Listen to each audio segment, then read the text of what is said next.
Greetings! Welcome to Channel Other Doc. I am Jim, and I use he, him pronouns, and this is episode 0, the first session, as it's called, of our Invisible Sun campaign. We don't have a title for the campaign yet, but hopefully by the end of this session we'll have a whole bunch of prompts to help us come up with one. I am ridiculously excited to do this. I've been wanting to sink my teeth into Invisible Sun ever since the first Kickstarter, and it's actually happening now. This is kind of surreal in and of itself, is this experience for me out of game. Not even getting into the surrealism of the game itself, but that is to come. Let us go around and introduce everybody, and we're still working on our characters, on everyone's characters just a bit, so we'll say just right now who you are and what a thing that you're looking forward to. And I'm going to go around starting with Djinnaya. Hello. Hello. My name is Djinnaya, and I use she, her pronouns. I presume you mean what I'm looking forward to in the game. Well, sure, but if you want to go in or general, do you mean we'll just like in general, somehow. or to more adventures? In the game, I'm just really looking forward to watching this kind of mad chemistry as we all come up with these weird ideas, and it formalizes in that weird synchronicity way into something that was obviously meant to be. I'm really excited. Me too, also. And let's move on to Wilde. Hello. Yes, hi, I'm Wilde Engineer, he, they pronouns. I'm really excited for this too. I really love the character building process, and I just want to be able to get to know everybody.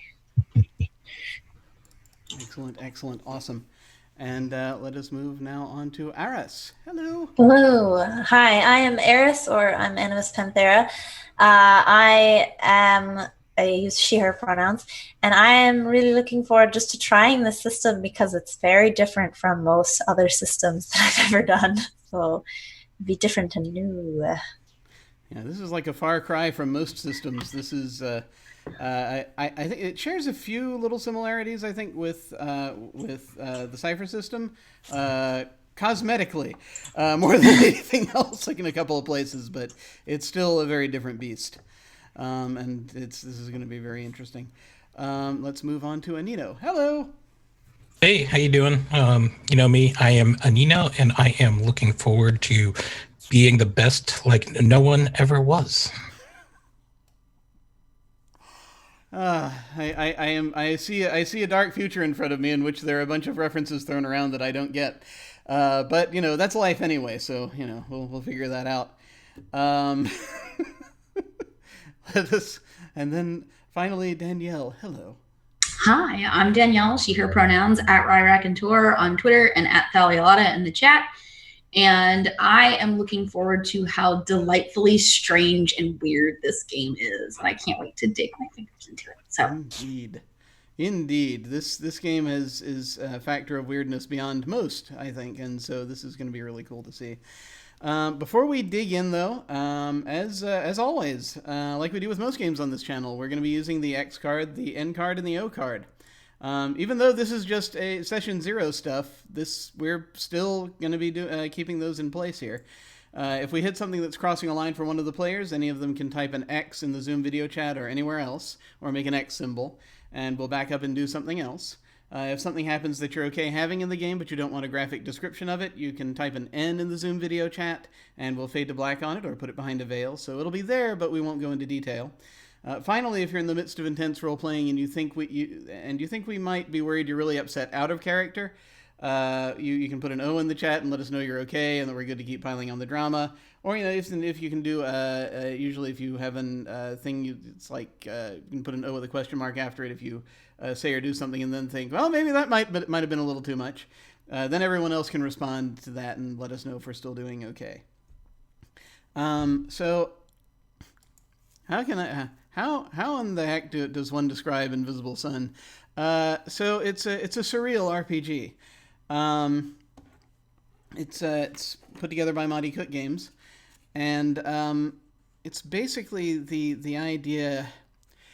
My understanding of surrealism those of you who may be watching that are or were art majors can correct me on this. But my understanding of surrealism is that it's very much about displaying a type of displaying reality, sort of a more real than real reality. Essentially, the idea is that you take for me anyway, is that you take sort of the dreams, the idea of a thing, and somehow marry it to the thing itself despite contradiction. And you therefore display a more true version of the thing. Often surrealism, the movement itself was, they tried to just sort of shake people out of their complacency. They were very much about trying to disturb people to get their attention as well.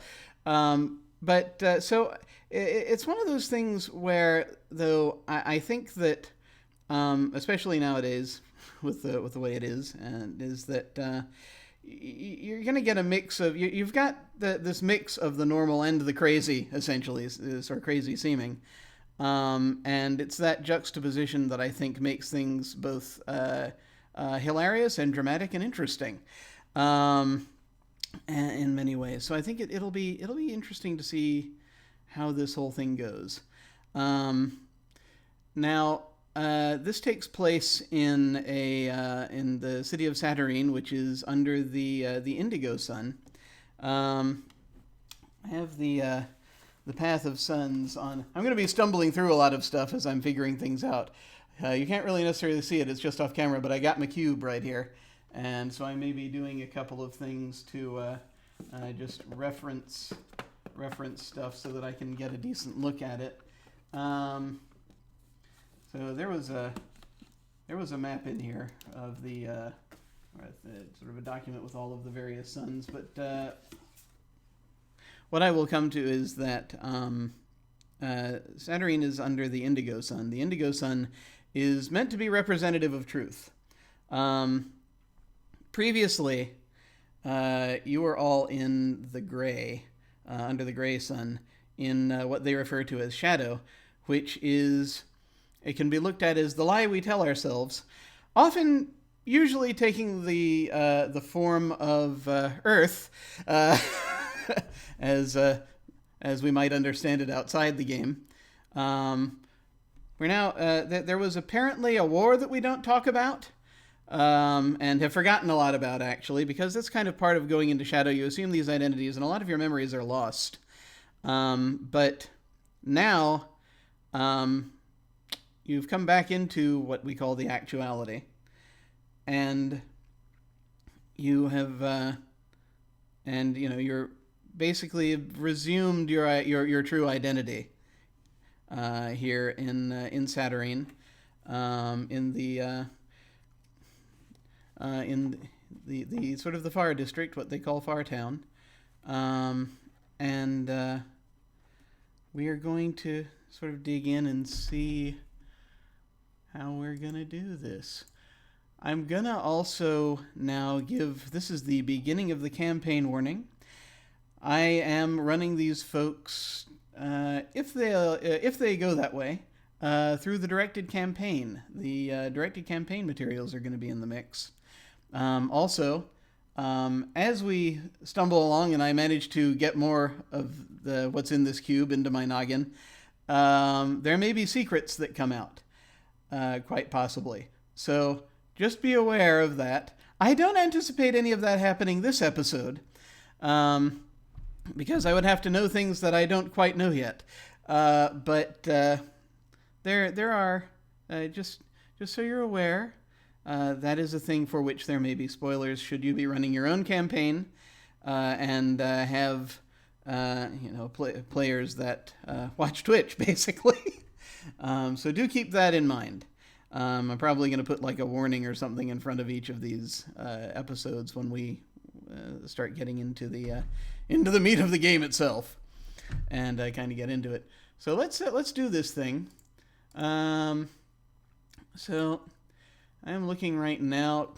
For those of you who have the key, we're going to we're going to the first session, so you may, if you wish, we can turn in our hymnals to page 195, or it's 197 if you have the PDF version, and that's kind of what we're looking through. So each player is going to introduce their character to the group, describing, if you have it, the order you're in, your forte or fort, depending on which side of the room you're standing, and what you have so far of your foundation. And just generally describe what's important to you about your character. So if you've picked out Secret Soul stuff, please don't share that, because 'tis secret. But let's get into that, and we'll talk about it, and then we'll start expanding on what exists of the foundations. So I think I'm gonna just keep going around, if it's all right with folks. I'm just gonna keep going around the order that we were going in for intros, the order that we are currently on the screen, and we'll see kind of how things go. So we're starting with Djinnaya. Tell us about your character. My character is Shah Gamelan, and she is an established gallant of the Order of Makers who cages adversaries. And the Makers, their particular brand of magic is the creation of physical objects, and each Maker starts by focusing on one craft. And Shah Gamelan is a blacksmith, and she wears her blacksmithery in her clothing. So when you see her approach, she usually has some kind of an elaborate Elizabethan collar that's pounded out and hammered, but she always has on sort of a neck armor that comes up with a mask that's perfectly pounded to be a face and a beatific smile that closes over her nose and her mouth, so that she looks perfectly calm and composed. And it comes down over her left breast as kind of more of this filigree work, but then there's a keyhole cut directly over her heart, and that part is empty. Oh, I love this already. What else do you want to know? I don't know how much to talk about. Do you have, let's see, do you want to talk a little bit about your... Did you do anything with your foundation at all? Which one is my foundation? Is that like my shadow existence? So they're like, they said there are 8 foundations, anything that you're kind of connected to. And so it's like they've got the 8 foundations are like established, itinerant, connected, bizarre, the Aromatic, Mendicant, Iconoclastic, Stalwart, and Bizarre. I don't know. Did you pick one of those out? If not, we can... Is that that's the first one, right? So that's established. Yeah, that's part of under... And now we get to watch as Jim flips back and forth trying to figure out how everything works. I didn't set up any of my connections, so I didn't do that. I did do my shadow experience, which is that she was a military medic. And her shadow artifact that she has is her medic's radio, which still broadcasts messages from the war front in shadow. Awesome.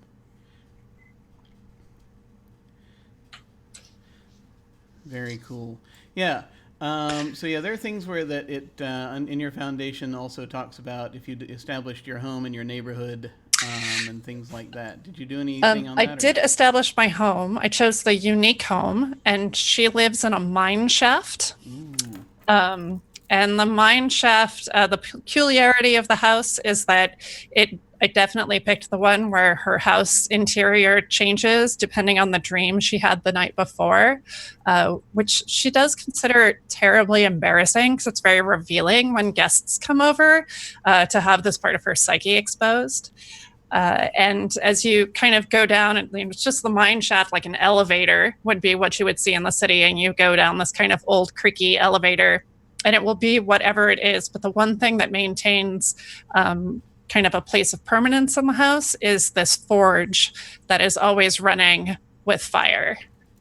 And it's unclear whether the fire comes from some sort of actuality magma, or whether it's some kind of demonic fire, but the fire is always just kind of pouring endlessly in kind of this fountain through the forge. Oh, nice. I like this. I like this a lot. Let's see.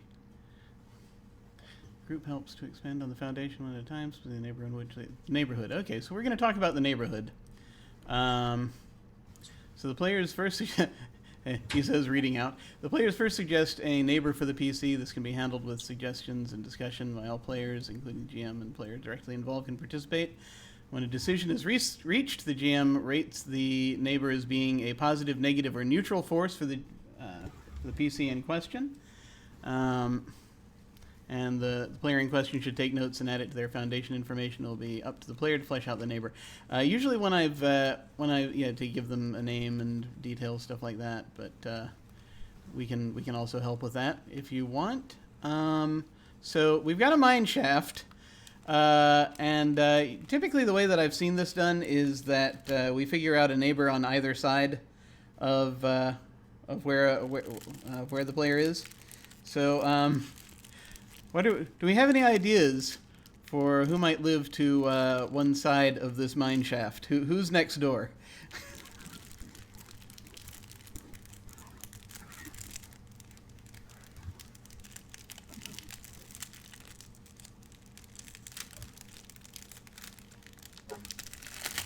Don't everyone talk at once.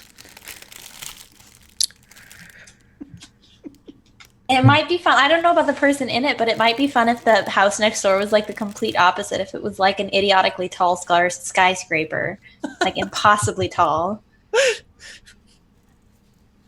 So it's just like on one side there's just like a shack or whatever with the entrance to this mine shaft, and then you look to like the left or the right, and you just look up and up and up and. I love it. Nice, excellent. So your neighbor on one side is a skyscraper, or at least that's the where they live.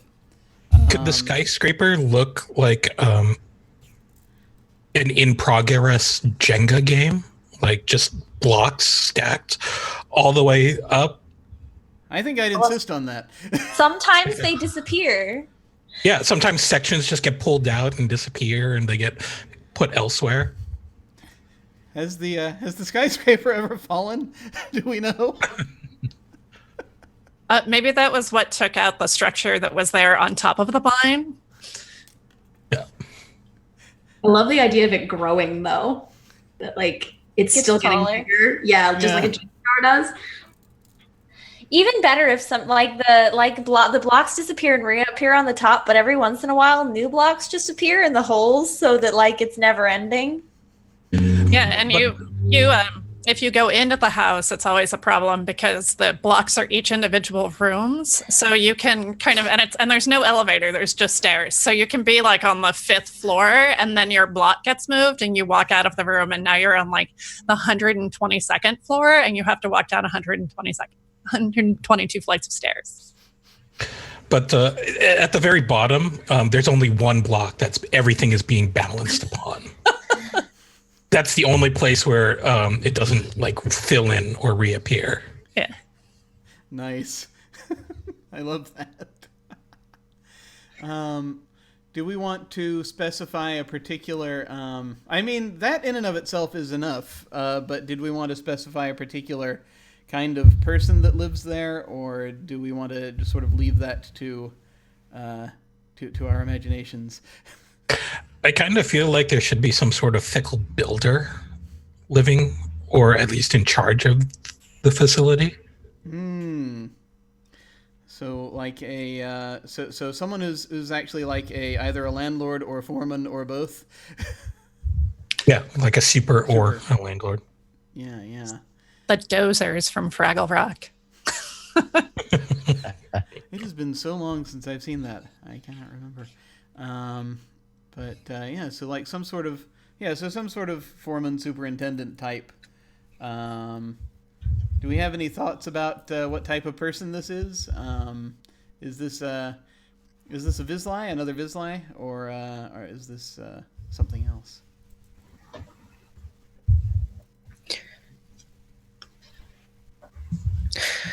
Well, I wondering if everything is everything random, or if everything is actually ordered in a way that only they know it's a Vizsla, so only they can actually transverse the whole tower properly. I have thoughts about this. I feel as though this might be a fellow maker, as a possibility. So someone else who is in your... Maybe a rival. Could be. Since they're going up and you're going down. It's true. Yeah, there does seem to be a bit of an opposition there. Yeah, and I guess if I'm harvesting ore from inside of this mine, I wonder if we have sort of a battle over the fact that as different supports sort of grow organically from this Jenga tower and block off veins that I'm trying to mine, and as I mine into things where it sort of weakens the Jenga tower, if we always have this back and forth of resources arguing.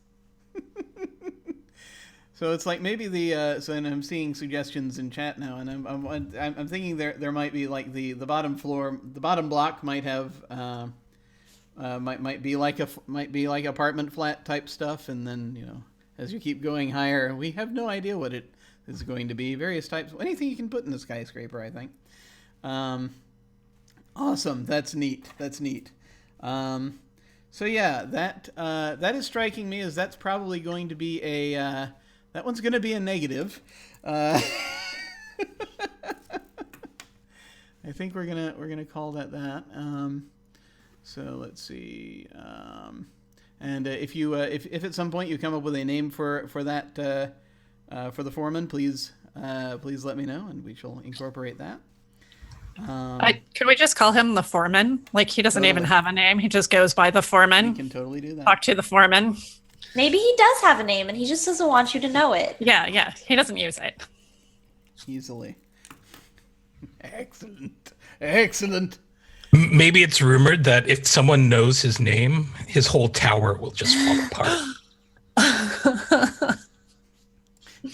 That's why he actually forgot his name in order to... Yeah. Totally. It'd be totally easy for that to work, yeah. So the next thing we'll go to is then we have another neighbor.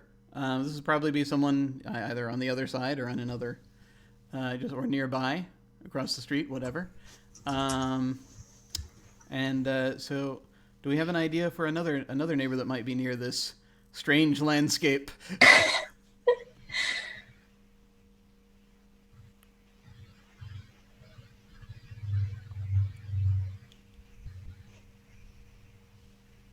Why not just have like some sort of floating cul-de-sac of some sort? So like when you say floating cul-de-sac, you're talking about a street up in the air? What are we talking about? Yeah, so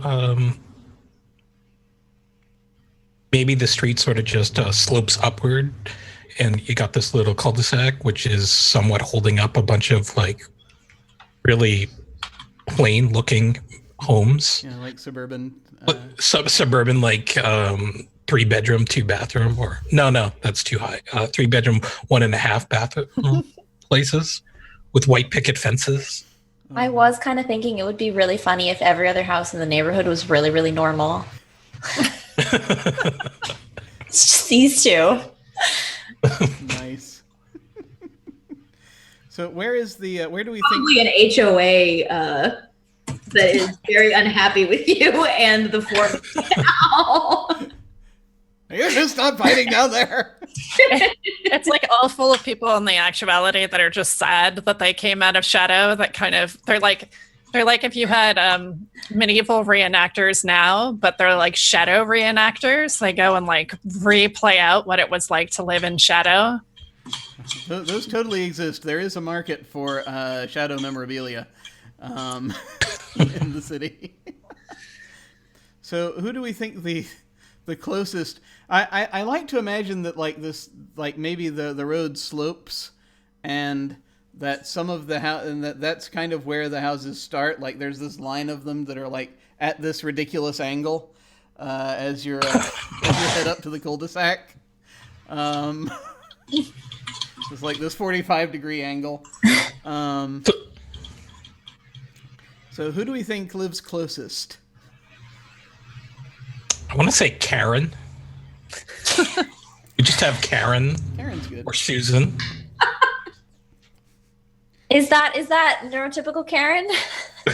Neurotypical Karen. Have you seen that meme?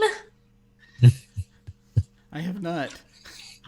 It's somebody was like giving tips for dealing with like ADHD or something, and somebody came in and was like, or you could just be like a normal person and do normal things. Someone goes, not everyone is neurotypical Karen. Neurotypical Karen. I think I have seen that. Okay. So it could be neurotypical Karen. Totally could. Is that actually what she's called, or do people just call her that? No, somebody just picked a random name to call her. This is, Her name's not actually Karen. Everyone just calls her Karen. Forever immortalized on the internet. Awesome. So does this woman that lived next to me that's super shadow inclined, does she dress like contemporary shadow, or is it actually kind of this weird Edward Scissorhands perfect world, like poofy 1950s housewife dress? Hmm. I'm thinking business. I'm thinking like khaki slacks and essential oils.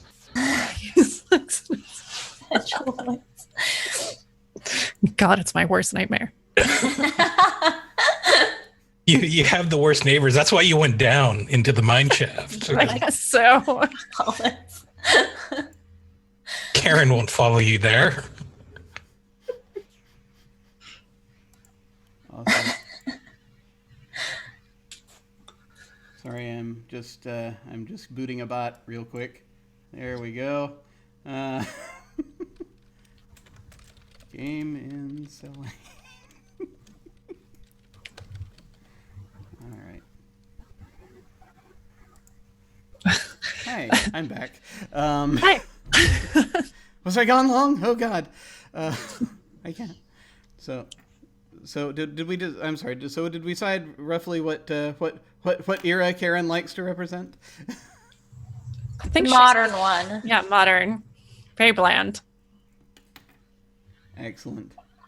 Does Karen have children that she worries that? Oh God, that yes. The two people that this mine shaft lady and the foreman are corrupting with their weirdness. She has one. She just has one kid, which is just going to make it so much more worse for that poor soul. I almost like to imagine that she talks as though she has many kids, but she does really only have the one. She says, think of the children, and gestures to one child sitting alone in a room. Just this one, though. Is it that one kid whose parents don't let their other kids go to play, so their kid's always coming out asking you to play instead? So sad. Could totally be. Now here's the thing, though. This seems to be steering toward giving you two negative neighbors, so I just wanted to double check before we do that and see if that's okay for you. I mean, I guess I haven't finished my foundations yet, so I can look for connections of nice people to come visit me, which is okay. I would like to know some people that aren't terrible. I don't know that Karen is terrible. It's just mostly that she seems to be she's just boring. Very disapproving of certain things, but then also not the kind who's gonna get the torches and pitchforks. So this is sounding like a neutral thingy more than anything else to me, anyway. Oh, her method of attack is just passive aggression. So. Yeah. It's not really that threatening at the end of the day. Yeah. It's basically like Shaw comes in and is checking her mail as she's walking in, going, okay, have a good day.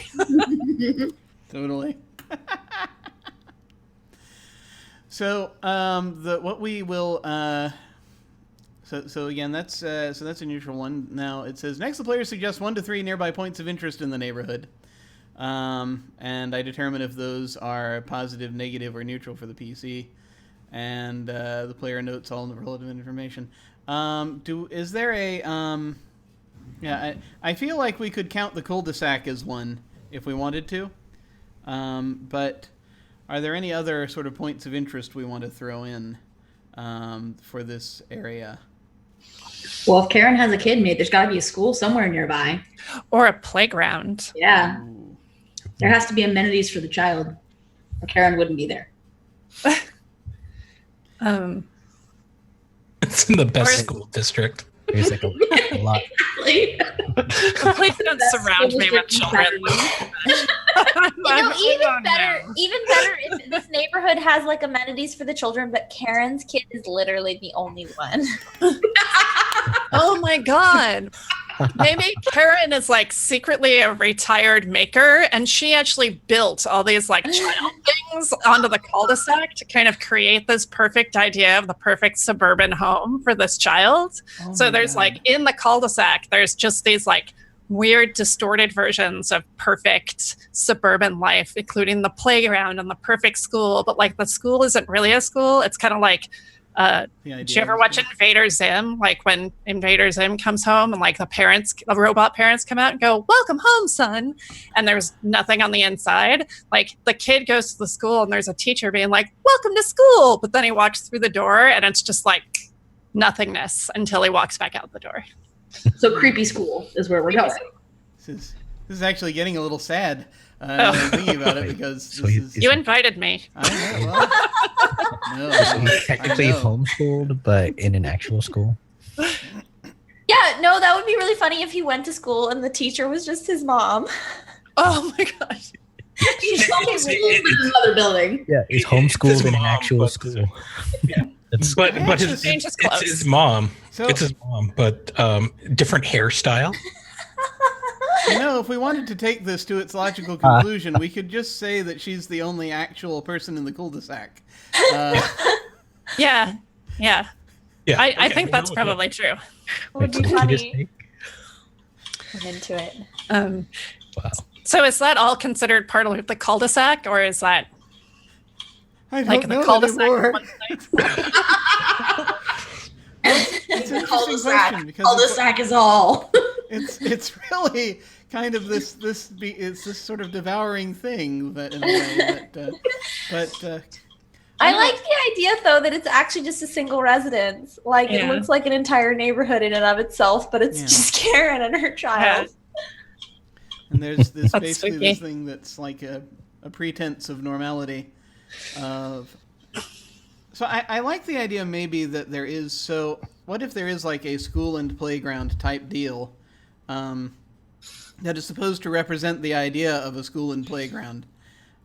Karen uses it. Maybe she built it at some point, but I feel like it would be interesting if it has something of a life of its own, where it kind of like you can go there and learn stuff, but you kind of have to participate in order to make that work. Oh, I like that. Hotel California of schools. So essentially, you have to play into Karen's fantasy in order to. Learn things there. I'd say if she's You there, have to, like, yes. You have to but- go sit in the chair and you have to participate in some sort of weird repeat after me Pledge of Allegiance that's different every time. Yeah. But it's that same drooling rhythm of saying the pledge at the beginning of class. Yeah. And like once you go through these certain rituals, then if you open the book, you have a chance that it might have the information that you need in it. But it will all be in like C. Jane Run kind of illustration picture book. But it'll be stuff where you're, asking about things that are not C. Jane Run level Yeah. things. And I like the idea that this operates even when Karen's not there. So it's like you go in there and you get the sense of these things happening, and so you can figure out when to respond and do all the things because it's like there are people there, even though there are no actual people there. If that makes sense. Yeah. Like you can almost see other people out of the corner of your eye, but if you turn to look at them, there's nobody there. Yeah, yeah. It's interesting because I can see negative coming from this, but it's sounding a little bit more positive than negative, actually, to me, because of what you can get out of it. I don't know. It Do we feel it leans more in one direction or the other? It sounds useful. It does sound useful. I mean, it's spooky, but I'm spooky. Yeah. So I kind of like the idea that maybe there's lots of stories about this place, and it's actually not that complicated. Like literally, if you just go in and go through the motions, then there's like at least a 50% chance to get the info you want, and like nothing bad is going to happen. But people are scared of this place, and they get like halfway through and check out. And Just because. so the actual percentages of people getting info is a lot less than the chances that if you would have if you've succeeded in doing the whatever. Nice. All right, I'm going to go ahead and mark that positive. I think it's well, especially also the thing to consider is it positive to Shah, and I think it is. So I think that's really what's going to matter here. So last the group comes up with one or two local problems, issues, or rumors, and the GM determines if they are positive, negative, or neutral. So what sort of local problems, issues, or rumors might we have? Well, we already have the one rumor, right? If you find out the foreman's name, his house will collapse. The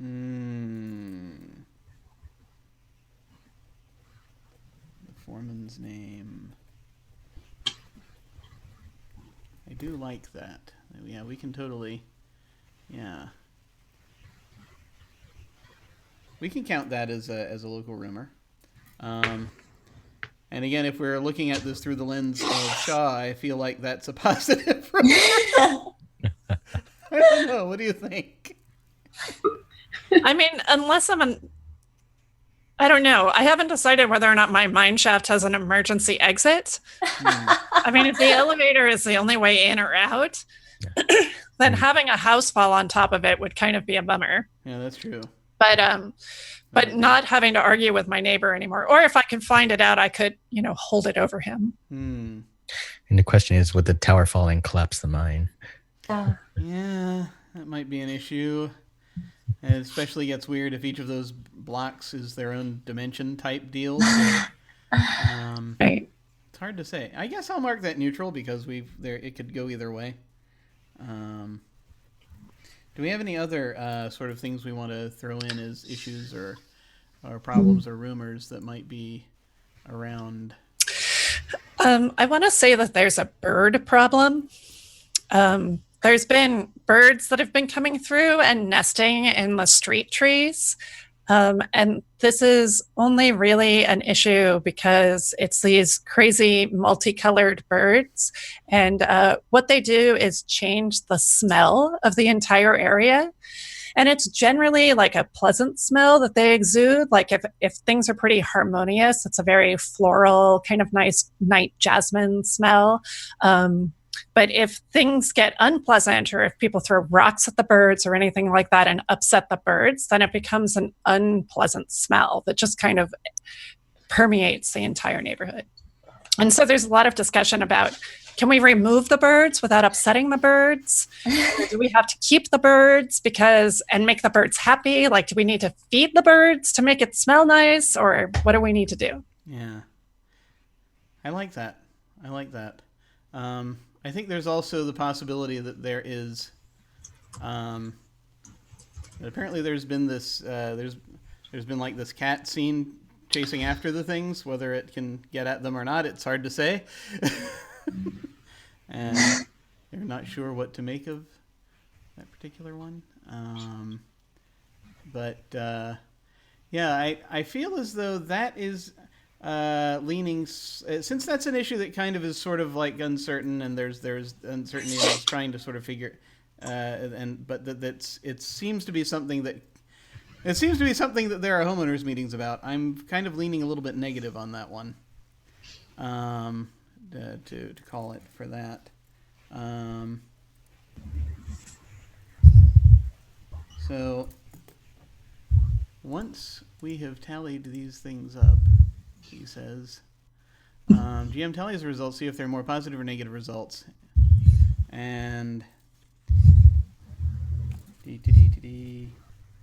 there are 2 negatives and a positive and a couple of neutrals. So congratulations, you are awarded a point of despair. Oh boy. Lucky me. In addition, And I realize that this is the only time I'm going to be to get to use the props, so I'm going to use them.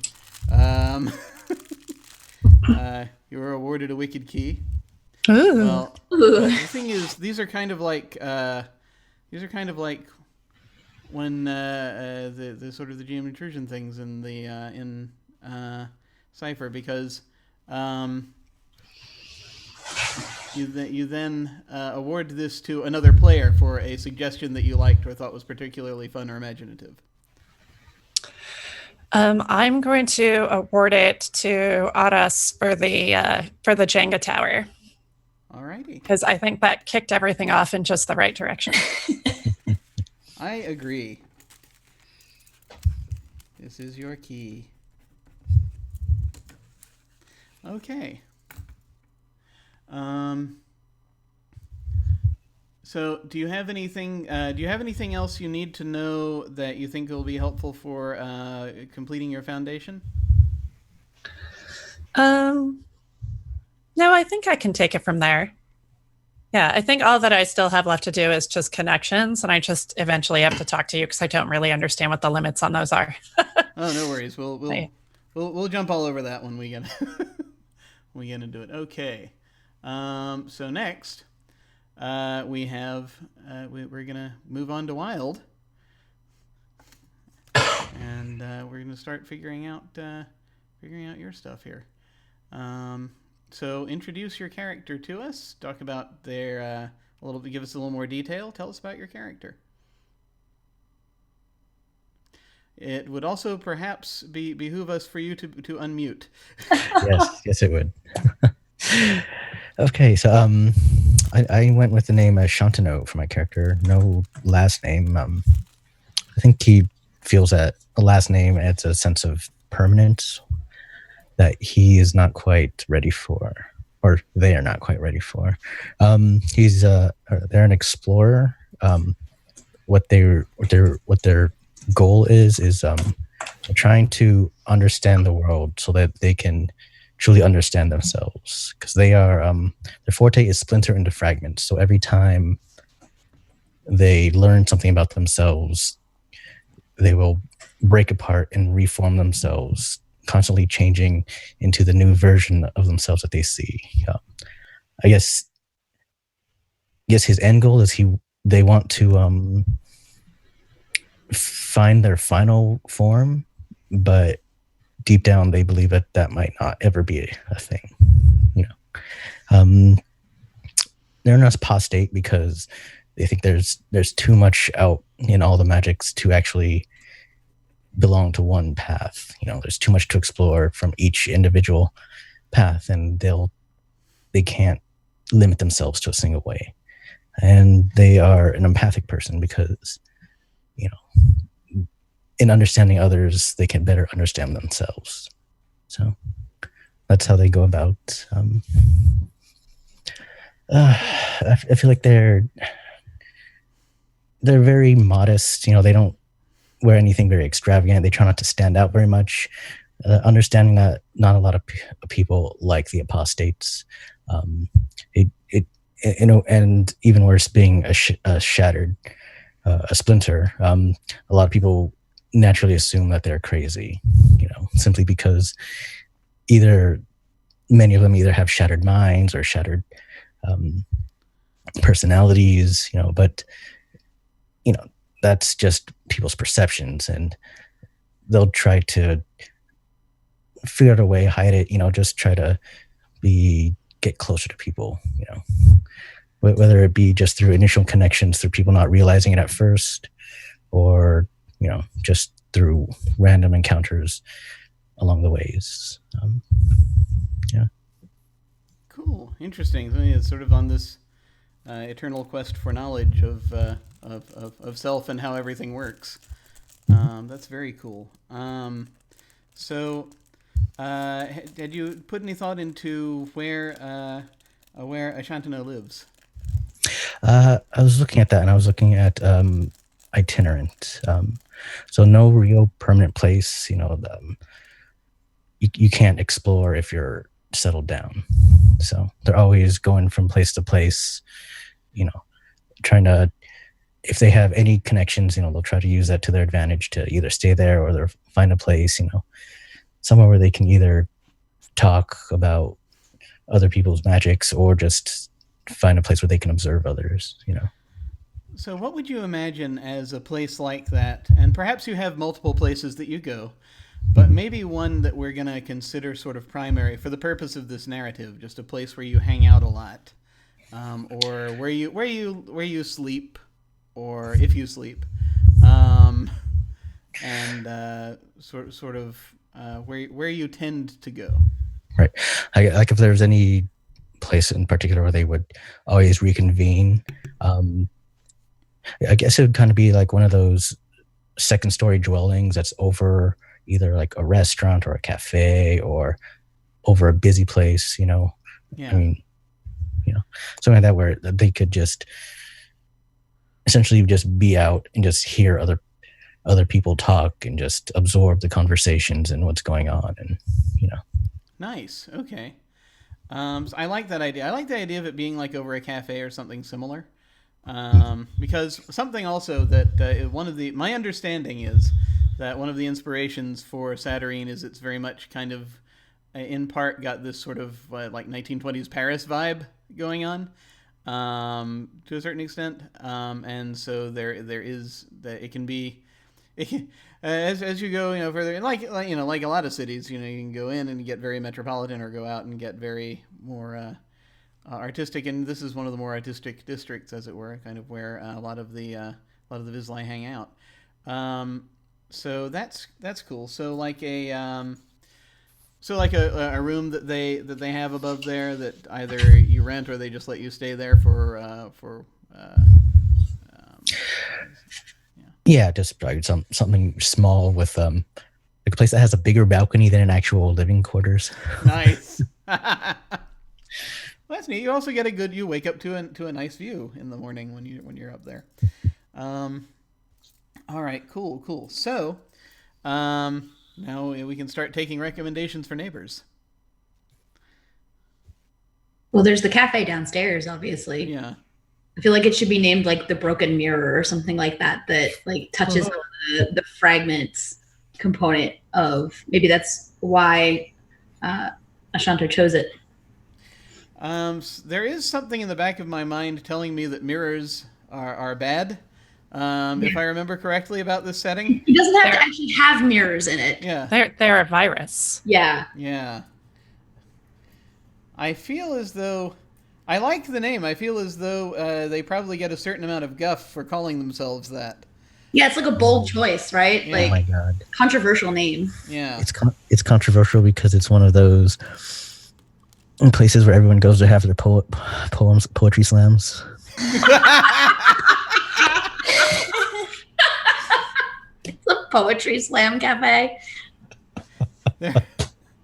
They are beyond this. They're trying to. Well, I mean, it's symbolic. I think the name, the Broken Mirror. They're trying to get away from that system.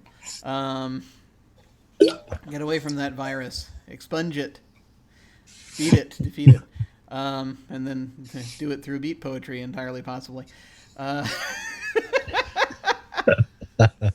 So someone please tell me about the proprietor of this of the Broken Mirror. Well, he's definitely he or she has definitely got to wear a beret and round spectacles. And they like smoke the cigarettes, but with the long cigarette holder. Yeah. And the cigarette actually never moves. It's like ever burnt to like this one edge with this unreasonably long ash that comes off the end. It's just perpetually burning, but never changes. An eternal cigarette. Someone is saying Jack Kerouac. That kind of thing. I think it's going to be very much that kind of thing. And maybe it is like kind of this thing where every so often, like the proprietor lets people come and read these really terrible poems, hoping to eventually get a poem from which she can harvest an emotion. And so she keeps a certain amount of books for pressing the emotions to make the little emotion tabs. I forget what they're called. I love that. That's awesome. Yeah. So like most emotions are too trite, but every so often there'll be one pure emotion and then she'll snag it. Well, and maybe it's not a cafe for eating like coffee or anything like that. Maybe you can consume the emotions. Yeah. I enjoy a good emotion cafe. Yes. And so that's actually an interesting thing, because that's why they have all the poetry there, because it's really, that's like your supplier coming in, basically. That's what you pay for coming in, is that if you have a good emotion, they get to take it so that they can sell it. Yeah, because there's, there is an established problem that people, or that Vizsla have this tendency to consume other emotions so often that they lose the ability after a while to generate their own feelings. And so it's very valuable. And I can see it being valuable in particular to Ashantano's studies, just because if they ever, it's like, if they ever let them come down and like flip through the books, or what have you, just, that's, it's like, it's right there, It's great for exploring. Yeah. Oh yeah. This sounds like a positive to me. So that sounds good. That sounds good. I mean, but he also has to nightly listen to slam poetry. There is that. There is a price to be paid for it, so it's probably good that you're itinerant and can go elsewhere if you need to. That's delightful. So another neighbor.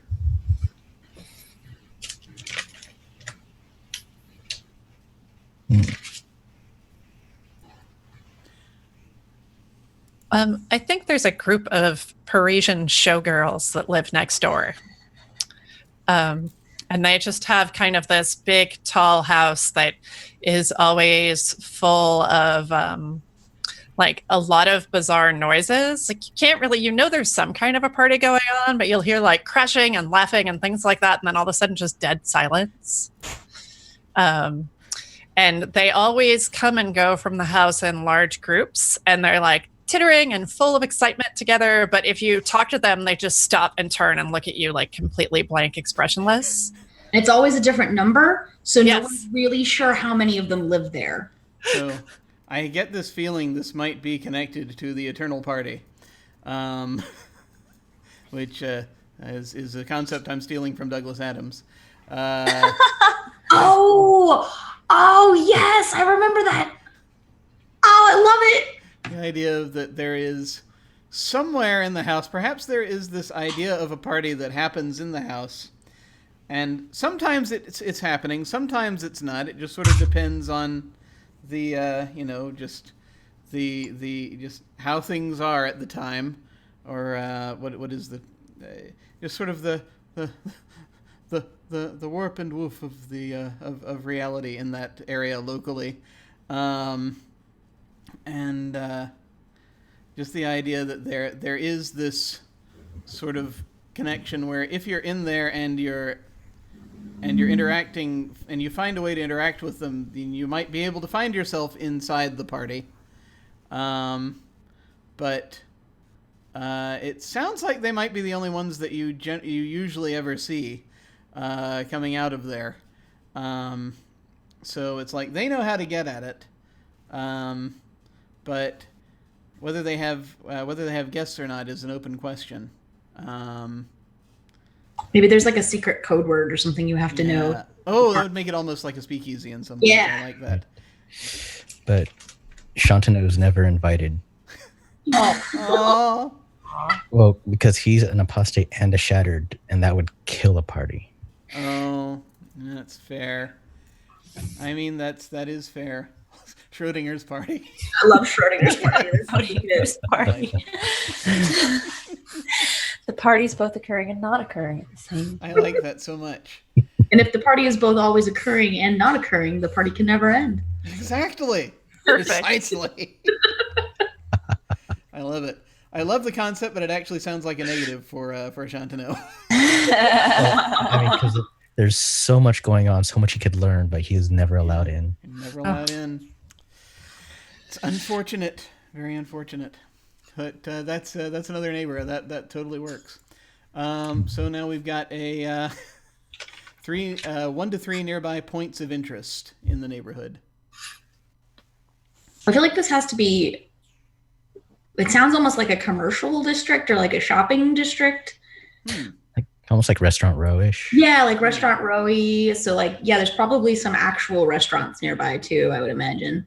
Ooh, so like there's this in the neighborhood where I grew up, there's this one place where restaurants were constantly popping up and then going out of business, and then like another restaurant would pop up, and this continued happening until somebody tried to put a business there that wasn't a restaurant. It'd be cool if there was a restaurant in the area that every once in a while you just woke up in the morning and it was a different restaurant.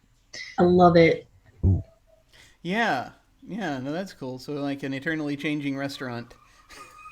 Yeah, and you never know what it's going to be next time. Like every midnight, it's something different. Yeah. The same staff, the same owners, but always a different concept. Since it's like a business, and presumably they go home at night. It's just they come into work in the morning. You're like, oh, what kind of food do we have to make today? And like the owners have no control over it either. They don't even like. They are as surprised as anyone else when they come in the next day. They have to come in and they like look at the menu and are like, I'm not sure I know what this is. Guess we'll find out. It's like one day they're serving pâté de foie gras. The next day they're slinging hash on a grill. One night it's a place called Mahalo Valhalla, and it's a fusion Asian Pacific Rim fusion with Nordic food. So you get like weird stuff like I don't know, like mahi lutefisk or something. God. Oh God, no. It's the most interesting restaurant in Saturnine. I know You'll never have the same experience twice. How does Ashantano feel about this place? A lot of varied reactions, so he loves it. Yeah, so much to learn, right? It's always different. Awesome. There's a positive. Do we want? That's so awesome. Do we want to throw any other points of interest in here? In the restaurant? No, I mean in the neighborhood.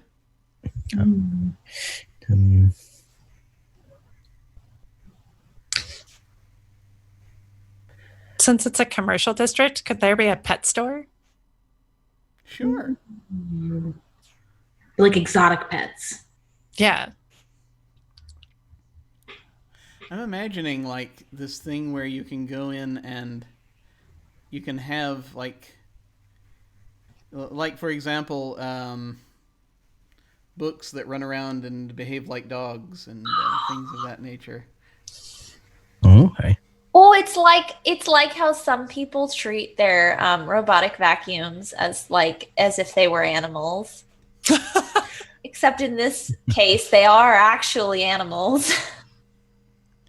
Yeah, it's like the antique store in Night Vale. Yes. Oh yeah. It's like all non-organic. Yeah. Getting a lot of Night Vale vibes out of our I think there's a strong crossover. Okay, who's playing the glowing cloud? That's what I want to know. I think that's Jim. All hail. I really need to listen to Night Vale one of these days.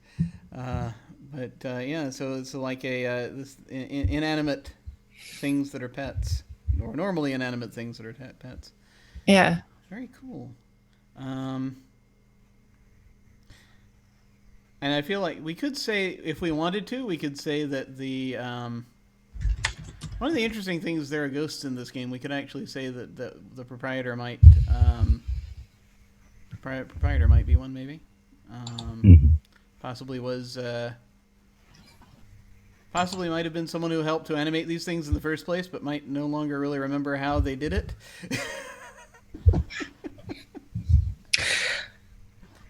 Okay. Maybe it's like a sorcerer's apprentice type thing where they accidentally like animated an entire like secondhand shop full of things, and then just had all of these like living things that they had to take care of and find homes for. They're technically all the rejects. Yeah. Aww. Oh, Yeah. So like you go in and they like try to tell you why this is the perfect animal for you to take home with you, but really there's always some negative that you're not hearing about. the Isle of Misfit just items. Oh, it's nice. I like that a lot. And I'm come back to the question how does Ashantana feel about this place?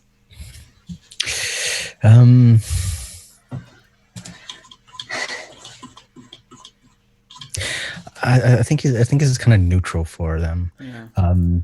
It was like, yeah, a lot of people go for positive experiences, but it also brings about remembrance of that he too is quite possibly a little bit of exclusion. Like he knows from seeing enough that these are unwanted things, you know, that they're trying to make wanted again. Yeah. Yeah. Cool. I definitely see that. All right. So you can have 3, right? You said You can have 3 if you want. Yeah. I had a question. How does aging work in this world? That's an excellent question. I don't think we're entirely sure. So if possible, I wanted to add a dark element. Like possibly the biggest client of this pet shop would be a home. It's called the Forgotten. Of we call it people who are no longer of use to society. Some will say. So, like it's a weird place because for Chantano it would be an area of a lot of experiences. You could talk to people, but a lot of people tend to shun it because it's something they don't want to think about. You know? Maybe it has some connection to the war that happened in Saturnine. Mayhap. Nobody really remembers properly anymore. What kind of place would this be, do we think? I was thinking it's similar to like a convalescent home or something like that. Yeah. Sort of a rest home type deal or something for these. Is it when you said is it people or is it concepts? What is it that's sort of cared for there? It could be all of the above. Ooh. Yeah, just anything that's kind of. Yeah. Oh, so things that you can't remove but don't want to think about. Yeah. Oh, interesting. And that's got to suck for if people end up there. Good Lord. But that is interesting. That is interesting. So. It's like one of those areas that's like you don't go too far down the street because then you get to there. You're afraid of getting stuck or not being able to come back out. So I'm sensing a negative vibe on that one. If that's would that be accurate? Or? Yeah, we can go with negative because it's of great interest but perilous. Okay. So finally, we have 1 or 2 local problems, issues, or rumors. And so, does anyone have an idea?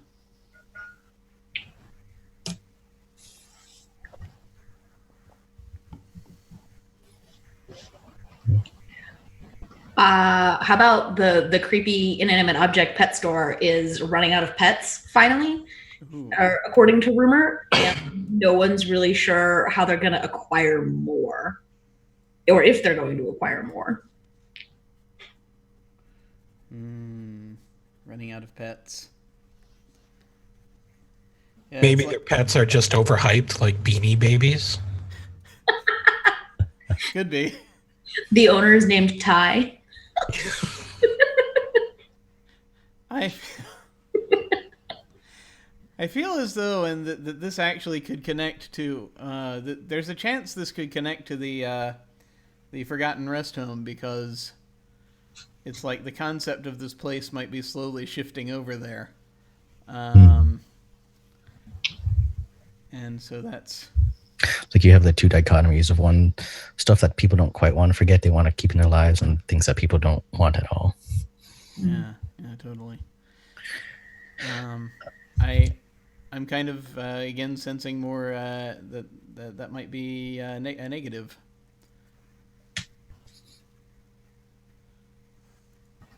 Yeah. I think so. All right, cool.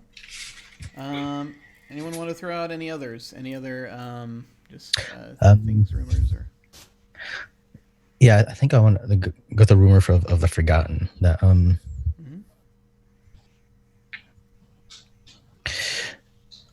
is the idea that anything you want to know can be found there, but you risk the chance of being stuck forever.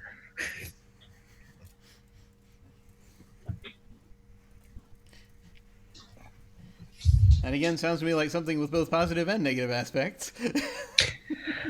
I'm sensing a theme here where everyone's ending up with something in the neighborhood where you can get vast knowledge if you're brave enough. Yeah, I know. It's funny how that works.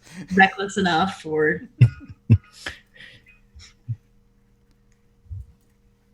all right. So I think I'm going to assign that one neutral, because it's got. Or maybe we can change that to anything you want to know from the past is there. Everything about the past is in there. You can't learn anything about the future, but you can learn from the past. Yeah. No, I like that. I like that a lot. It's just it is comes with great risk.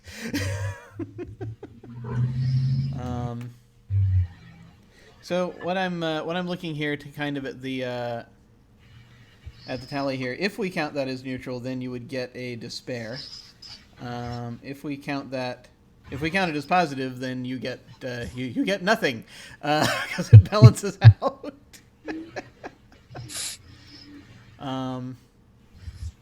So I'd be inclined, if I may, to give you a despair. Yeah, I mean, cause it's definitely more neutral, because is the risk worth the knowledge? And you too get a wicked key, which you may give to someone. I think I might give it to Danielle for the broken mirror. Excellent. Now I'll be plagued with poetry slam. Very cool. All right, and we're now moving over to Arras. Tell us about your character. I don't have nearly as fleshed out a character concept as everybody else, but I do have a name, Roshka Ruzik. And I kind of have, I kind of feel like this is like too meta, but I kind of feel like in her shadow life, she was an animal trainer like me. In real life, and she kind of brought that back with her, but instead of training animals, she trained spells, but like with positive reinforcement, which other people think is a little weird. And I haven't decided if this would fit into an order, or if I would also have to go the no order route. Yeah, that's about as far as I've gotten. There are a few different ways you could take that. I think we'll talk more about it. I think maybe as things develop. But yeah, it's just off the top of my head. It sounds like that could be that as far as orders. I mean, it could be apostate. But then it could be that I can see an argument for goetic. I can see an argument for Vance, strangely. I actually was kind of thinking that, and I was like, the only thing that was weirding me out, like that I was like, about was that the Vances, it's like, they use like complex mathematics and no. As an animal trainer, I can tell you it's all very wishy-washy and like. You're but the Vance do think of spells as like living things, though. So that would. Maybe she's an apostate that used to be a Vance Ooh. and got a little too wishy-washy for the Vances. She spent too much time in the shadow, got real weird, and came back and was like, what if we said nice things to them? And they were like, What? Ooh, or your events that focuses on imaginary numbers, so you have to tame them into spells. Ooh, yes. It's we're aiming toward the theoretical physicists of magicians. The niche market there. well, I was kind of thinking too, there's one of the Fortes that's converses with everything, and I 100% think that she would be that one where it's just like you just see her talking to like a fork one day or something, or like she has this pencil and she's having a discussion with it, and everyone's like, what is she doing? That would be delightful. Love it. And She's like, no, it was telling me about, never mind. I love that so much. That's great. So you haven't got. My understanding is you don't have necessarily the specifics about the character worked out yet. Did you have any thoughts at all about where they might live, or is that No, there? that's as far as I've gotten. Well, we can say you have a house of some kind somewhere, a dwelling of some kind. It might be a house. It might be something else. You have a dwelling, and near this dwelling you have neighbors. And so, what kind? And it's a Vashkavuzik? I will type it in chat for you. It was a Roshka Ruzik. A Vashkavuzik? Okay. Mm-hmm. Excellent. There you And, excellent. Cool. And, for Arashka, what sort of neighbors do we want to give, what are the pronouns? She, her. Okay, excellent. What sort of neighbors do we want to give her? Someone who talks to everything. Mimes.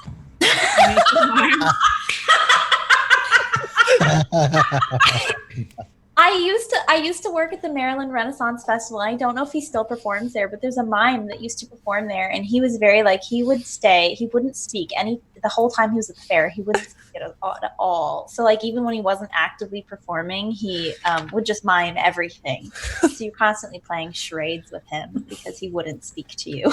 Maybe not those mimes either, but those street performers that do they'll be the Statue of Liberty, or the person all dressed in gold, or the goat, the ones that just stand there and then you put $1 in their bucket. Yeah, living statues. Yeah, totally. Yeah. One person who's rotating through all the different non-voice type of performances. Yes. So a silent performer is adjacent to you in some way. Perhaps they even I feel as though they might even look different as they change their thing. This strikes me as someone who's perhaps been to a changery a number of times. As they're working out their new thing. Isn't there some kind of people that's that aren't Vizsla that live there that can change what they look like? Ooh, Wait, that is entirely possible. Certainly, yes. I mean, if there wasn't before, there could be now. It's the Elderbryn. I think Elderbryn? it was Elderbryn. Let me. I remember. I do remember. The Elderbryn are kind of they were described in some ways as almost goblin-esque sometimes. It says, I found it. It says, these shape-shifting beings are, by human standards, a bit flighty and prone to strange fits of fancy. So they're shapeshifters. They can look different. Hey, let's do that. Voluntarily. Elderbryn street performer who doesn't talk. Who doesn't talk. Totally. So I'm going to do something unforgivable for a moment, if you don't mind. Whilst you work out a couple of more details about this performer and your relationship with it, I'm going to grab another pencil because this one is dying. Oh no! I'll be right back. Oh, I do love that though. That's the Elderbryn who never speaks but always changing their appearance. What does their house look like? Ooh, does their house change with them? Well, maybe they live in like an abandoned theater. Oh, Yes. Oh. Oh, And like yeah, if you go in, it's all kind of like dark and creepy, but they have like the stage set up like a living room. So when you come to visit them, you like go on the stage and you just have to look into the empty audience. but they always act like there's an audience there, so they won't sit with you unless they sit at like 3/4. Yes, Like, they'll they never have to. They have to. for you. They have to cheat out, Yeah. even though they're not speaking to you. Yes. If you like face directly towards them, they're like, and you're like, fine. Can there be an audience track too, even though the audience is empty? You just have Yes. Just the laugh track. like a laugh track. They have like a little remote. They press the button. Oh man. Delightful. I love it. I feel like Hiroshika likes this person, but in a perverse kind of like, one of these days I'm gonna get this dude to say something. Oh, kind of nice. way. It's like constantly visiting and just holding long, like involved conversations with this person just miming the whole time, and they're like, okay. That sounds like a positive to me. Nice. Awesome. And now we need what kind of, so let me just ask, is this just someone out in the street, basically, near where you are? Oh, we decided they live in an abandoned theater nearby. Oh, okay. Excellent. I love abandoned theaters.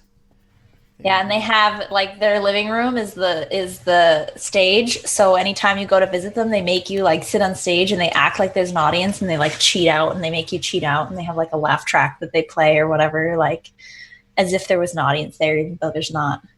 Excellent. Excellent. This is very good. Cool. Then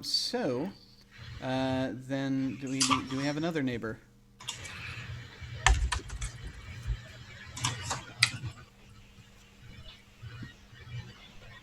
I think it is maybe an actual literal antique shop, somewhere where they would go and talk to the items. That's why I moved into the neighborhood, was just because there was an antique shop nearby.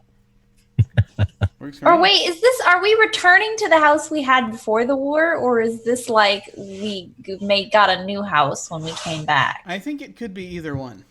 I think you kind of get to decide. Because I kind of like the idea. If I go the apostate route, and it's like an apostate that used to be a Vance until the war happened and came back a little bit weird. Like maybe used to live in a really like, a nice, quiet neighborhood, and then came back and was like, I can't handle this anymore, and moved to a weirdo neighborhood. Totally. No, that totally works. Awesome. So there is like this antique shop. What do we know about it? Was it the same one as the one we previously created? Like, Yes, somebody in chat suggested that. yeah, It's the Let's same see. one. this is all like adjacent or in the Yeah. same general area. Yeah, it totally could be. That would be. I'm reading through, trying to figure out which thing is. I know we had one, but I'm trying to remember. I feel as though there's going to actually the pet store, or the. It was an antique store until some ghost or something accidentally animated all of the objects. Ah, gotcha. That's entirely possible. Yeah, didn't we say that there is a place that is? Yeah, that is actually, yeah, the proprietor is. We said the proprietor was the ghost. We can say that. We can totally say that that's there. You also will then get another. You can have another thing nearby if you so desire. Or Does the pet store count as a neighbor, or is that like a neighborhood feature? We really, honestly, it's as far as the whole thing goes, it doesn't matter to me if we end up with like 4 of a thing and 1 of another thing. We can totally just call it whatever we want. Well, if you want to go with the animal theme still, maybe there's a zoo nearby. That'd be cool. Or it could be its own antique shop of just useless items. There's a zoo. It's a regular antique shop. It's a totally normal antique shop, except Aroshka goes there and talks to all the objects. And the owner's like, please stop. Can it be a pawn shop too? Ooh, Ooh. yeah. Oh yeah, so the objects will tell you their stories of how they weren't appreciated, how somebody like pawned them off after everything they'd done. Aroshka is constantly coming home with weird shit because she was like, it was so sad. This thing right here, it needed love. Your house is just filled with curio cabinets. I mean, my real house is just filled with curio cabinets. So, hey, there we go. Perfect. So you go there and you basically acquire stuff. So is this a good thing for you or a bad thing for you? I guess that depends on our opinion of my house being filled with junk. I think what matters most is Arushka's opinion on it. I think she likes going there to talk to the stuff, and she wishes that she wasn't so easy to sway, that like all the objects were constantly just like, please take me home. And she was like, okay. That does sound more positive than negative. I feel like probably she frequents both that and the pet store because there's a certain parody there. But the things in the pet store actually talk back, which is kind of to an extent, which is weird. I think the in the book it talks about the like speaks with everything, that objects do speak back to them. It's just that the objects don't speak to other people. Oh my god. Aroshka is the reason the pet shop is losing all its pets. It might be. We don't know. Believe. We've solved the mystery. Well, we figured it out in session 0. Excellent. Awesome. So now we must come up with points of interest in the neighborhood. Is this the same neighborhood as the last one, or is it just nearby? We can. I mean, it can be its own separate place. Yeah, whatever we want. It does kind of sound like you're both living in this downtown area, though. Like, and you're saying that you came back and wanted to move. They could be adjacent. It was less like suburban. Like, I get the idea that you've moved to like the place where the artists hang out and where the nightlife is happening, which kind of sounds like the same place. The Eternal Party, the Schrodinger's Party. Yeah. Cool. So it's probably very close to that other stuff that we have that we just came up with for Ashantano. But it's so it would be the kind of stuff that I guess would exist in such a space. I should probably type in my name.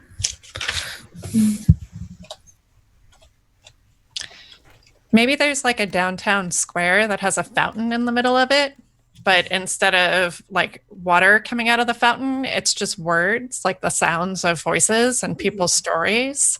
But they're all kind of running over one another, so you can't necessarily pick out something, but every so often a voice will perfectly hit your ear and you'll hear like an entire sentence. I like that.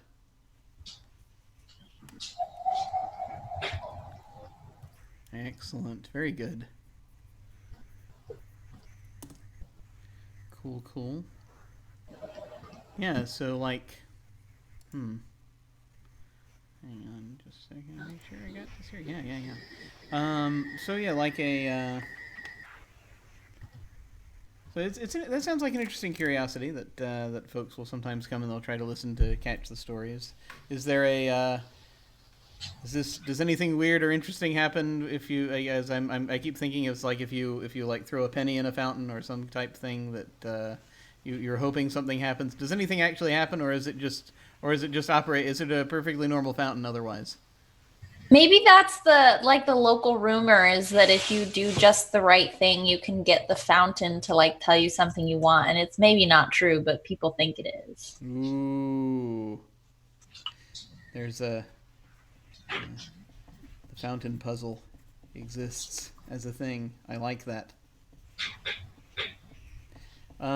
So my question is, how does Arashka feel about this fountain? I mean, given her penchant for talking with shit, she's probably like, this shit talks to me first. That's less work for me. She's probably annoyed that it's so disjointed. She's like, just say something that makes sense. Totally. Like maybe she doesn't like it because maybe it won't actively converse with her. Like it just says things. You know what I mean? Yeah. So it could be. So do you think? Are you feeling it's more of a bad thing or a good thing? I think I want to say more of a bad thing. Like it won't, like she can't actively engage with it. It's like one of the only objects that won't talk to her. Someone else in chat said Susurrus fountain. Yeah. I like that.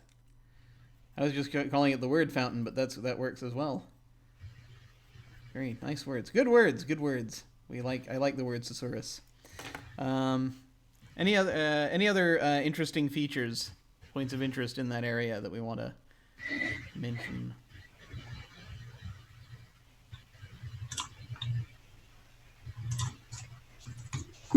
Does Saturnine have like tourists that come from other places? Because if it does, I feel like there should be a getcha shop here. This is like the downtown busy area.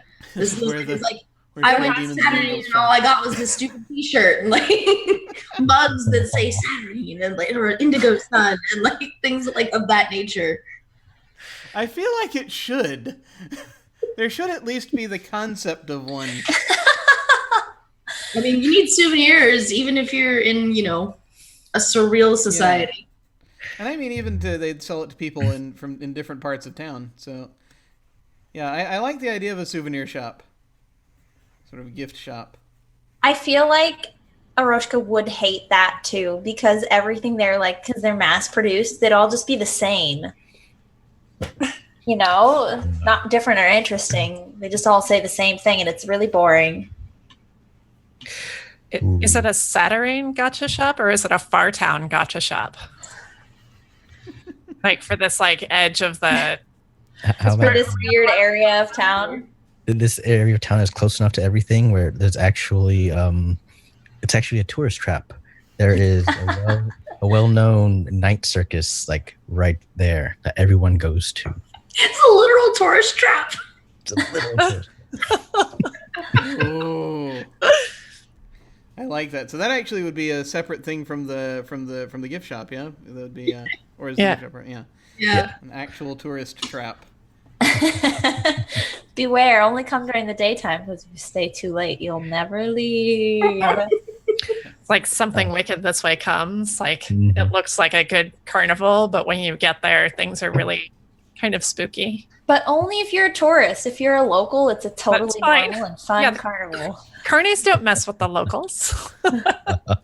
Okay. That being the case, then that's sounding slightly more neutral to me in tone, unless there's or is it a how does Harashka feel about it? About the night circus, I think that'd be pretty neutral. Okay. Cool. That's where your neighbor can actually work. Yeah. There it is. the variety silent actor. That's awesome. So, did we want to set the fountain puzzle as a separate sort of rumor in and of itself, or is that just part of the fountain's whole thing? Do we say? I kind of like the idea that it's literally a rumor. Like, it's not true. Just so many people think it's true that people are constantly coming and trying it. And, since you do sometimes hear snippets of real things, you hear stories sometimes about I threw, 3 whatevers into the pond or into the pool and it told me what I wanted, but it was just that somebody happened, it was just happenstance, and they thought they heard what they wanted because it's just words, and they were like, yes, those are the words I wanted to hear. Yeah, that works for me. Do we want any other problems, issues, or rumors in this area? Oh, that some of the tourists don't leave the night circus. Yeah. Oh, do they like join it, or well, I mean, yeah, that's it's a tourist trap. So Who knows? They just never leave. Where do they go? That's the question. Mm-hmm. No one really knows. Just every now and then you hear of tourists that have never left the circus. Yeah, tourists that have never left. That sounds to me like it's trending negative, but again, it depends on how much Arushka cares about. I don't know how much Aroshka cares about the tourists. Like, she might be sort of like, that sounds concerning, but also she's a local and it never's bothered her, and she's been to the carnival and she's like, yeah, whatever. Okay. So, if that's neutral, we seem to be leaning neutral right now as far as things go. Do we want to add in another thing that is either definitively positive or negative? For a purpose of gaming the system. He said, being perfectly frank about it. I don't have any thoughts off the top of my head. I feel like this is a really exciting neighborhood already. And there's more coming.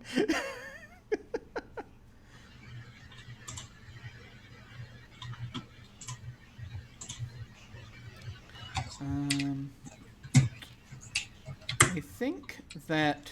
Okay, let me just ask. Things for Arushka to go and talk to. Perhaps is there a statue garden? It could be. That's where the fountain Somebody is. said, I really liked something. Somebody in chat said something about statues that want to be petted like cats. Could the fountain be at the center of the statue garden? I think it was. Wait. I think it was Cleric of Cord. Yeah, I was gonna say I can't find it, but I think that was who it was. Nice. Oh, I like that. Yeah. It would be really funny if all the statues were animals. She used to be an animal trainer. Yeah. So like just so there's like a garden of animal statuary, animal themed statuary there. Go and talk to. Does that sound like a good thing? I think she would like it. Yeah. Okay.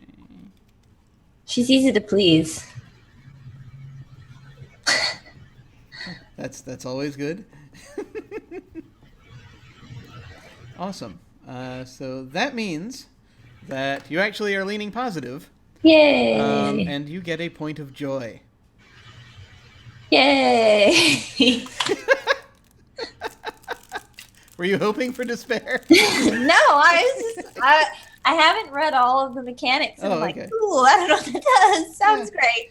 There are ways. There are several different tracks that are kind of you might think of it as sort of different sort of XP type tracks, and joy and despair sort of work in that way as you use it to kind of advance in certain ways. But then my other question is, who do you want to give this key to? I was thinking Anino. Cool. You'll get a key. All right, then. I shall grant unto Anino a key. Excellent. Wicked keys, by the way, are things you can use to unlock any problem. I should mention this. It doesn't matter what the problem is. If you use your key, that's your bypass of the thing, whatever it is. You can unlock people. You can unlock doors if you want, but any number of things. But speaking of Anino, as we're moving over this way, actually, before we leap into it, I want to ask a couple of quick admin things to the group here. It looks as though we're probably going to go over a bit, given the way timing has gone. I feel as though it might extend like by half an hour or something like that. Would we be okay with that, or do we want to make sure that we're? No, since we're not streaming next week, I think it would be very helpful for us to just settle everything today. Yeah. I'm good with I'm it. fine. Okay. If we're good with that, do we want to take a quick break? I would like to get more water. Break it is. Let us go forth and hydrate. Thank you. You hydrate as well out there if you haven't. It's important. We'll be back shortly.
We are back.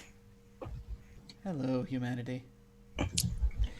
We were in the midst of doing the neighborhoods for these wonderful characters, and we have now alighted on Anino, and now is the time, Anino, for you to tell us about your character. Yes. My character, which I totally did not come up with about 2 hours before the show. Yes, that's right. So my character's name is Mac the Husk, and they, I should say, are a itinerant enthusiastic of the Order of the Goetica who channels strength and will. Nice. Poetic. Okay. So this person is very much an attainer. That's pretty much it. Okay, so they just basically go forth attaining things. Go forth collecting the names of spirits to summon and channel their strengths. Had you given any thought to what sort of place Mac might live in? So I'm kind of envisioning him sort of just hopping from like a nonprofit goetic center that happens to be in every neighborhood, in which they support his goetic explorers with all sorts of services like food, housing, dining. That's interesting. Totally original idea. I know. Where am I getting all of this from? A goetic hostel of sorts. Now the good thing is I'm not familiar with the thing that you didn't get this idea from, so I'll be happy to twist it into unrecognizable shapes. Oh, that's great. It's staffed by the same people, regardless of wherever this goetic hostel happens to be. Always the same person. I wonder if that's also Karen.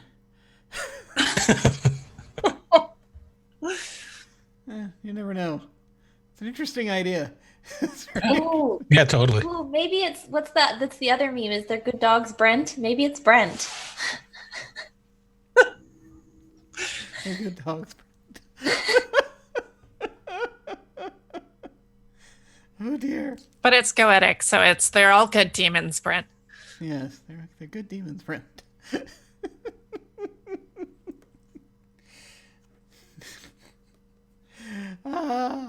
No, this is good. I like this. So goetic hospital. All goetic hostels are run by Brent. So yes, we just hit meme o'clock just a moment ago. It's just cresting on meme o'clock at this time. It's just about to turn that way. So, what do we want to? What sort of neighbors do we want to put around this goetic hostel? Let's see.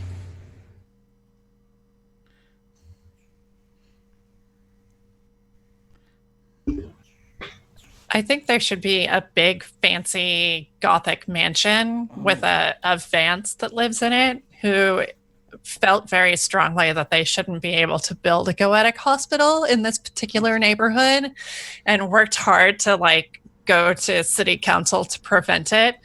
And the hostel has caused absolutely no problems whatsoever, but they will always come out and be like, well, you know why this neighborhood was zoned to not include these things? It's because whatever ridiculous thing that totally isn't actually happening. Excellent. The Gothic Vance Mansion. That's delightful.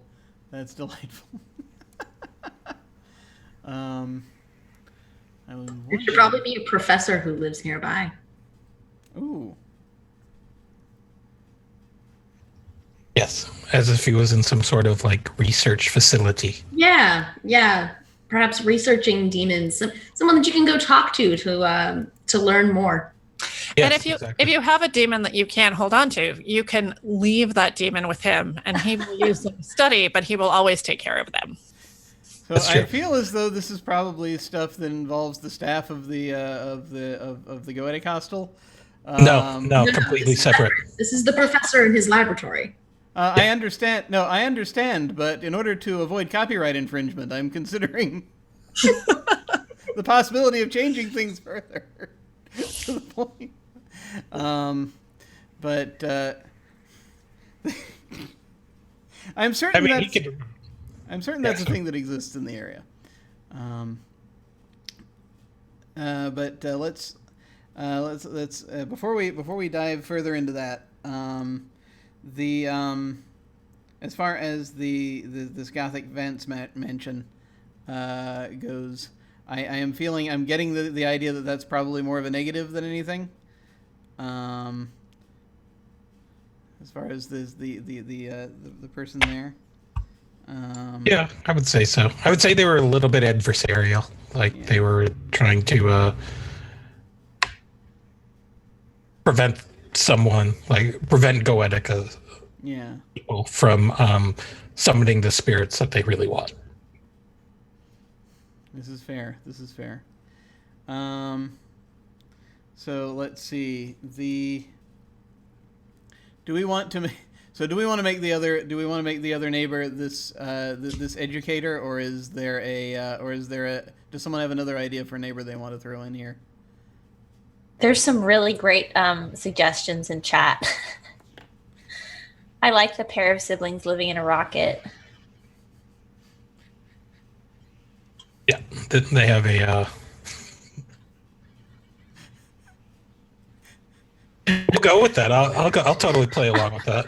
I think you can get away with either the pair of siblings in the rocket or the professor that you go to for demon advice. You ever have one of those feelings that you're treading on quicksand?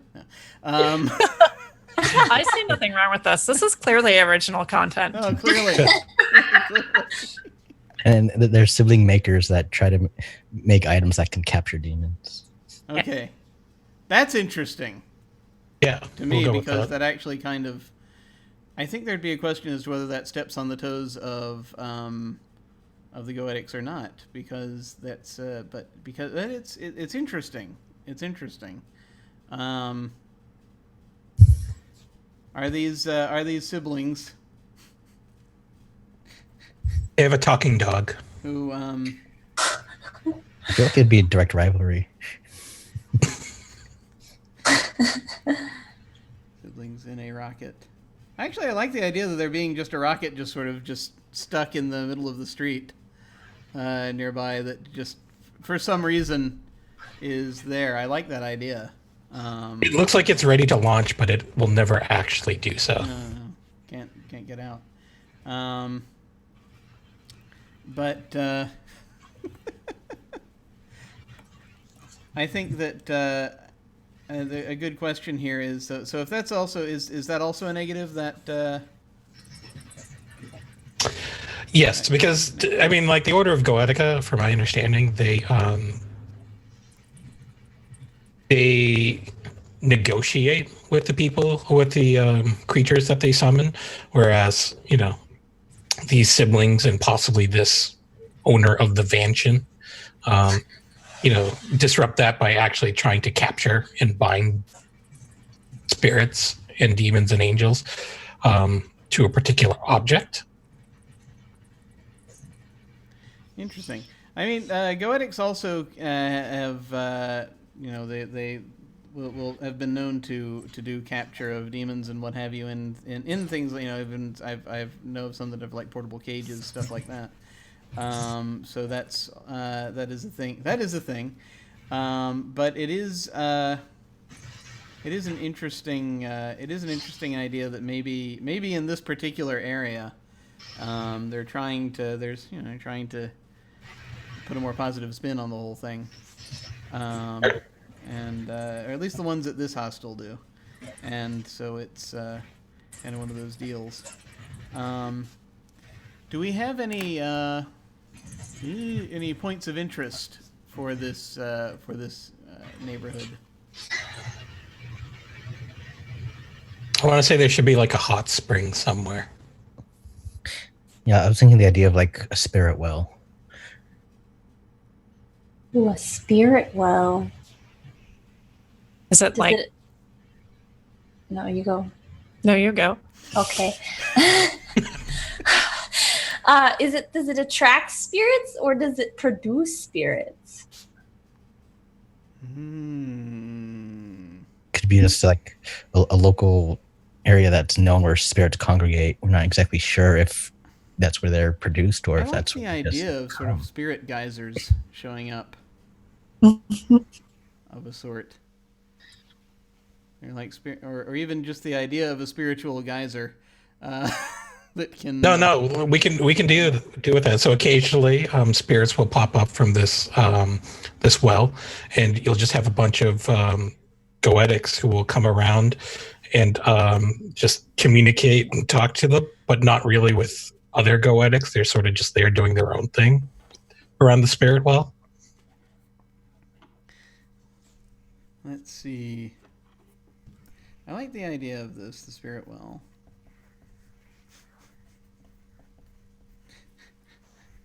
And the idea that it sort of that it produces these things that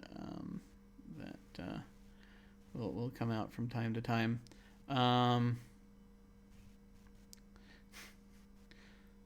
has mentioned a ghost spa. Ghost onsen. Like a Japanese, the Japanese hot spring spa where you go in and there's like, maybe there's even, in an onsen, there's often divided rooms between like men and women, but like we're beyond the binary in the actuality, but we know the living and the dead. And so there's like living and dead sides that you have to go into to like have your relaxation experience in the bath. What if it's like, do you know sometimes some of those Japanese hot springs have those like fish that live in them that you go and they like nibble at you?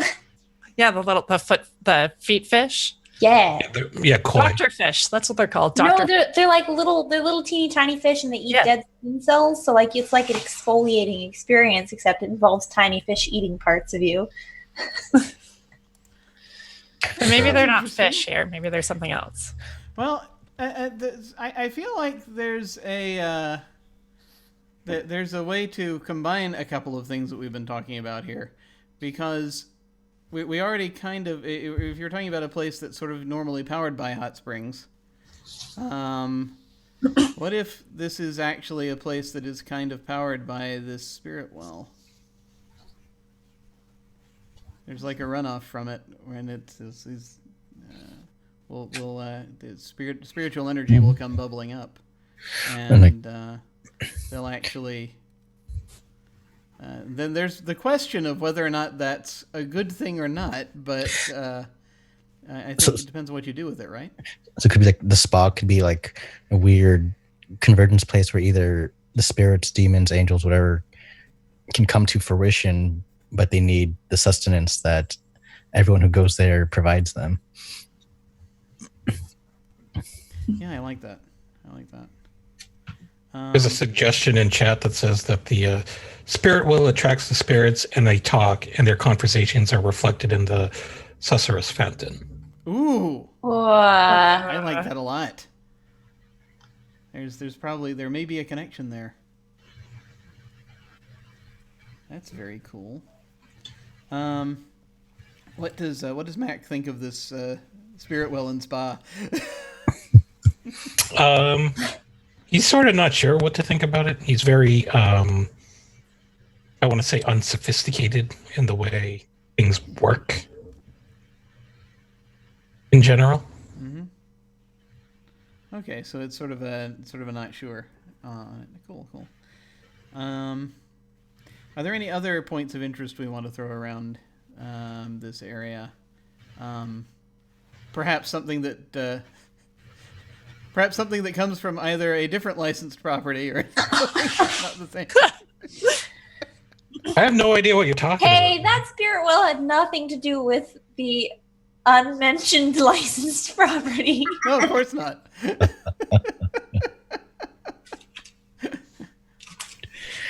I think maybe behind the hot springs there's a garden where flowers bloom, but instead of there being any sort of like a smell that comes off of them, there's a noise. So you walk through the rose garden, and instead of leaning down with your nose, you lean down with your ear, and there's different kinds of chimes and sounds. And maybe there's a table in the middle of the garden that magically has any kind of game that you want to play with the person sitting on the other side. But basically, if the person who sits down in one chair wants to play backgammon and the person who sits in the other chair wants to play chess, it comes up with a weird mix of chess and backgammon that nobody really knows how to play, and you have to figure it out. The sound. So, it's like the sound garden.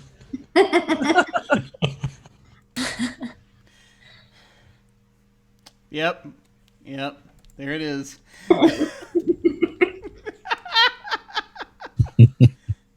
That is delightful. The sound garden. We'll call it maybe soundtrack garden. How about that? Soundtrack garden. I like this idea a lot. It's just sort of the idea that it's, and just the idea that you have this thing where you where there's these interpretive games can suddenly pop up if depending on what's in the history. Somebody just said in the chat that you like run your fingers on the ivy and it's like chimes. Maybe you can actually play the garden. Yes. Oh. It's like the symphonic garden or something. That's nice.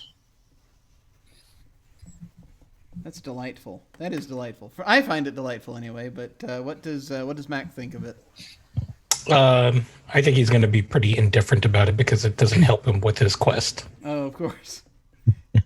He's very focused. Okay. Do we have any problems or rumors or issues in the area that we want to throw out? So we did mention that for some reason one of there are less pets at that inanimate object pet store. Yeah. It could be connected with either twins or the members of the Vansion.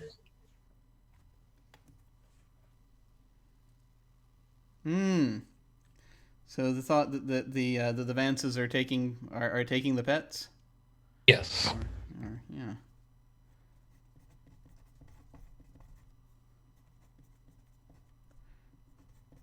Nice.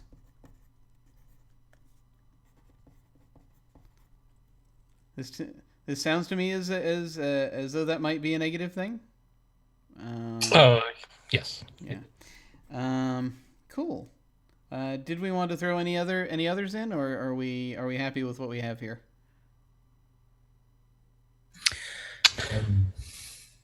I kind of see him going out and journeying a fair bit around town, or around the city. So just kind of bound to run into something. I don't really feel like it's necessarily going to have to be at home per se. Yeah. I'd say that there could be a rumor that in the symphonic garden that when the winds are right and the right chimes are played, like a certain entity is sort of summoned that speaks to people about either the future or their inner selves or something like that. Ah.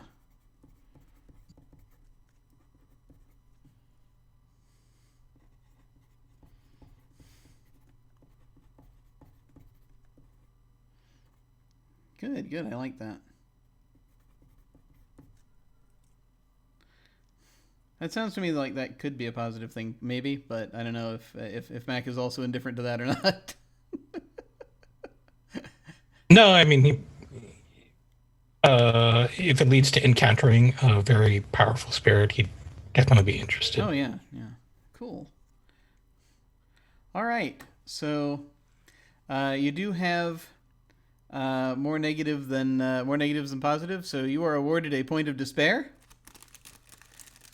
Congratulations. Yay. And you're gonna open this one. It's still in the bag, but I'm taking it out now. To whom do you wish to award the key? We'll go with Danielle.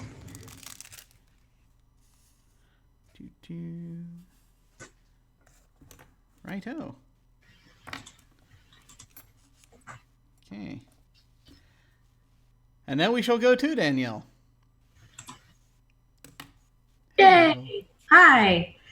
Okay, so my character's name is Vormera Vanas, but she's just known as Vor to her friends, which she views to be everyone. She is an ardent weaver who shepherds minds. So as far as appearance goes, she believes eyes are windows to the soul, and she doesn't actually want anyone to be able to see into hers. So she's had hers shuttered with a visor of gold. And she wears a lot of like gold jewelry and like blue pantsuits. In the gray, she was a professional poker player. And so her shadow memento is also her house, because she brought a deck of playing cards back with her, and so she lives in an actual house of cards. Nice. So yeah, and the gold also, I've decided what her quirk is, the very first one on the list in the book, which is if I'm not touching gold with my bare skin, I get jittery. So that's why she has like the gold visor, and then she's got all this like gold jewelry that she wears in her hands, which sort of interesting tallies with the poker player thing. And Shepherd's Minds is all about reading other minds and influencing or controlling them. That's very interesting. Okay. So this is a literal house of cards. Yes. And I like to think that like if she changes the configuration of the card, she can change the configuration of the rooms, or like change the layout or the feel of the house. Like it might be all hearts one day if she's having people she likes over, or it might be all like spades the next day. Company is coming, time to reshuffle. Yes. Nice. I like that. I like that a lot. So, what do we have? What are we thinking for neighbors for nearby this house of cards? I have no idea. I haven't got that far. No worries. Literal No, casino. That's how we do this. That's why we do this now. Should probably be a casino nearby. How about just like this back alley with people just throwing dice? She'd like that too. That's an interesting idea. There's like a, there's this someone just running a dice game next door to the house of cards.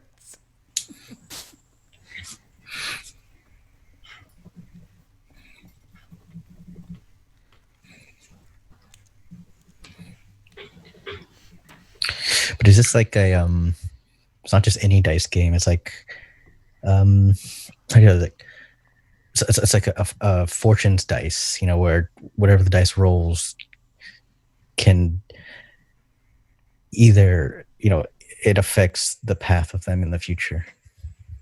Well. Oh yeah, so it literally changes your luck. I'm actually playing that game. A true bet.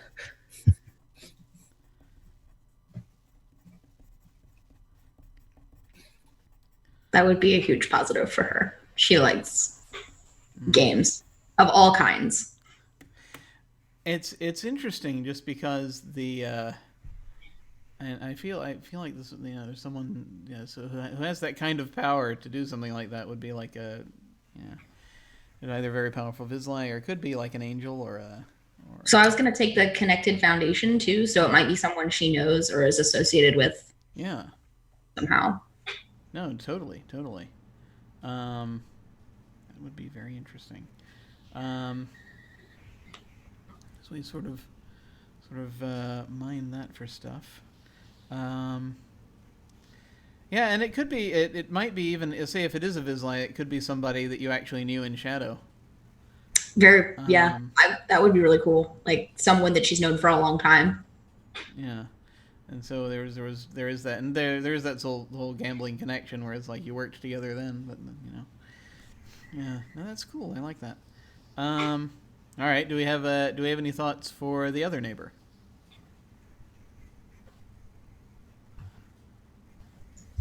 A church that disagrees with it all.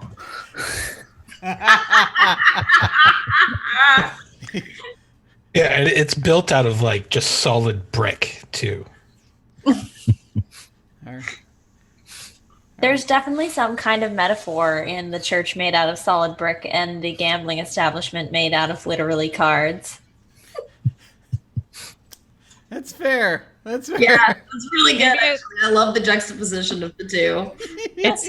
It's even called like the Church of Predictability as an opposite of the Church of Probability. And it's all about pursuing a life where you always know what's coming next.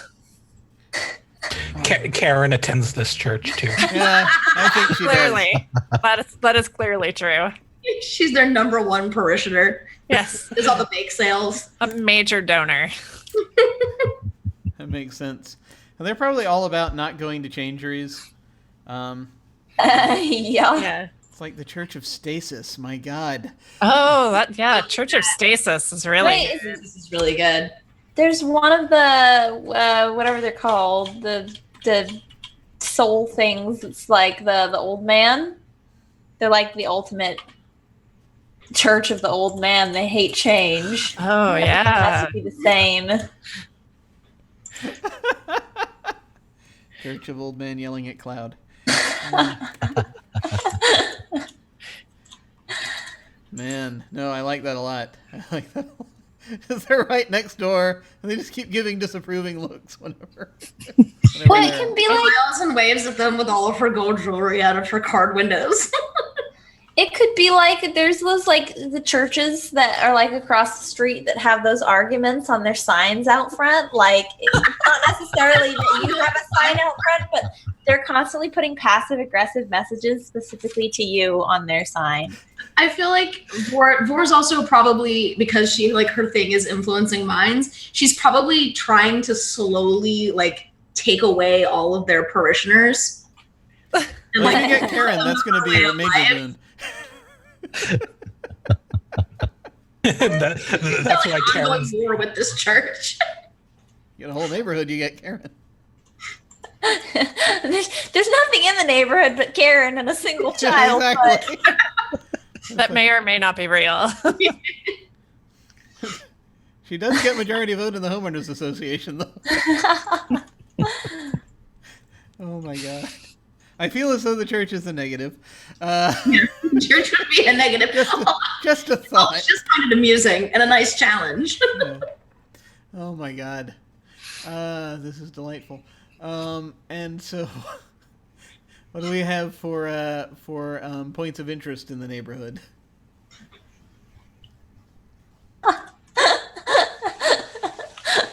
It's hard to beat that. I know, right? Well, we don't have to beat it. We just have to. We can come up with an additional thing that's nearby.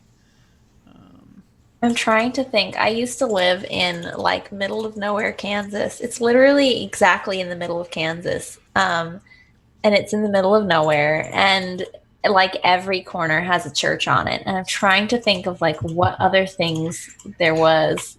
I feel like this might be like a town of dualities where you've got like the overly gaudy jewelry shop, and then you've got the very much store for the predictable. This might be where like the It's like it's just a home goods store. They sell like spatulas. It's really practical and unexciting. Well, it's interesting. This could be like where the where these two sides kind of there's like maybe down the street these two sides kind of meet. But yeah, I like the idea of there being this home goods store that's a general store that's like just sort of sitting in the middle. It's the neutral territory in the war. My brain is going slightly Old West with it, but I don't know if that's what we would want to do. Someone said like home goods in the chat. I like that. Like that it's like all like house objects or like pure one or something like that. Like a world market where it's got a little bit of everything. But it can be like they're useful, but they're also pretty. Like, you know, when it's like, this is a paper towel holder and it's a useful object, but look, it's made out of this beautiful piece of wood. Like, sort of in between. Very, very... Yes, they're very proud of their craftsmanship. It's like it feels like it is like one of those. They sort of have this. Yeah, this sort of down to earth quality about it, but they're also just basically mass producing these things. Well, no. Could we get like on the opposite side? Could we get like a giant Costco's where you get everything is just mass produced in bulk. Everything is in bulk, and it's all stuff that you don't need, but people still go there anyway because they feel like they're getting their money's worth. Yeah, I like that idea. It's a home goods store versus a bulk store. But specifically, all the beautiful things in the home goods store are useful, and all of the cheap things in the bulk store are completely useless. Exactly. We can sell you an entire packet of those tags that you can put on, that you can sew into furniture. You buy it. You don't know why. Yeah. I didn't have one. I needed it. You bought 500 of them. That's the smallest amount I could get. I'm reminded of one time I went to the grocery store and it was like a buy one, get one on some perishable item. But like I live alone and I knew I wasn't going to be able to like get through two before it wasn't good anymore. So I just got one, and the lady at the cash register was like, you can get a free one. I'm like, yeah, but I don't want it. She's like, but it's free. And I'm like, yeah, but I don't want it. She's like, it's free. And finally I was like, whatever, I'll go get one. Stop pestering me. I had that at one point as well. Someone was trying to keep giving me a free drink, and it was like, no, I'm good. I don't want. I bought the food. I don't need the drink. That the conversation you just recapped is the exact conversation that everyone has every time they go into this bulk store. Yeah. Like, I don't need that. And they're like, but it's free. And you're like, but And they'll just stand at the entrance and block or at the exit and block your way out and just keep repeating, but it's free. And then you provide another argument, and their return argument is just always, but it's free. You can't leave until you take the free object. Yeah, absolutely. Free. It's free. like, I don't want this. Awesome. So that I think is I'm reading. Perhaps I'm reading this wrong, but I'm reading that the home goods store and the bulk store kind of cancel each other out as a positive and negative. Yeah, she would really like the home goods store. She would probably go to the bulk store occasionally to like buy something ridiculous in bulk and then go pepper it around the church just to be annoying. To buy 500 eggshells. Yeah, and just scatter them around the church. Yeah. Now you have to walk on eggshells. Oh dear. Okay, so do we have any? The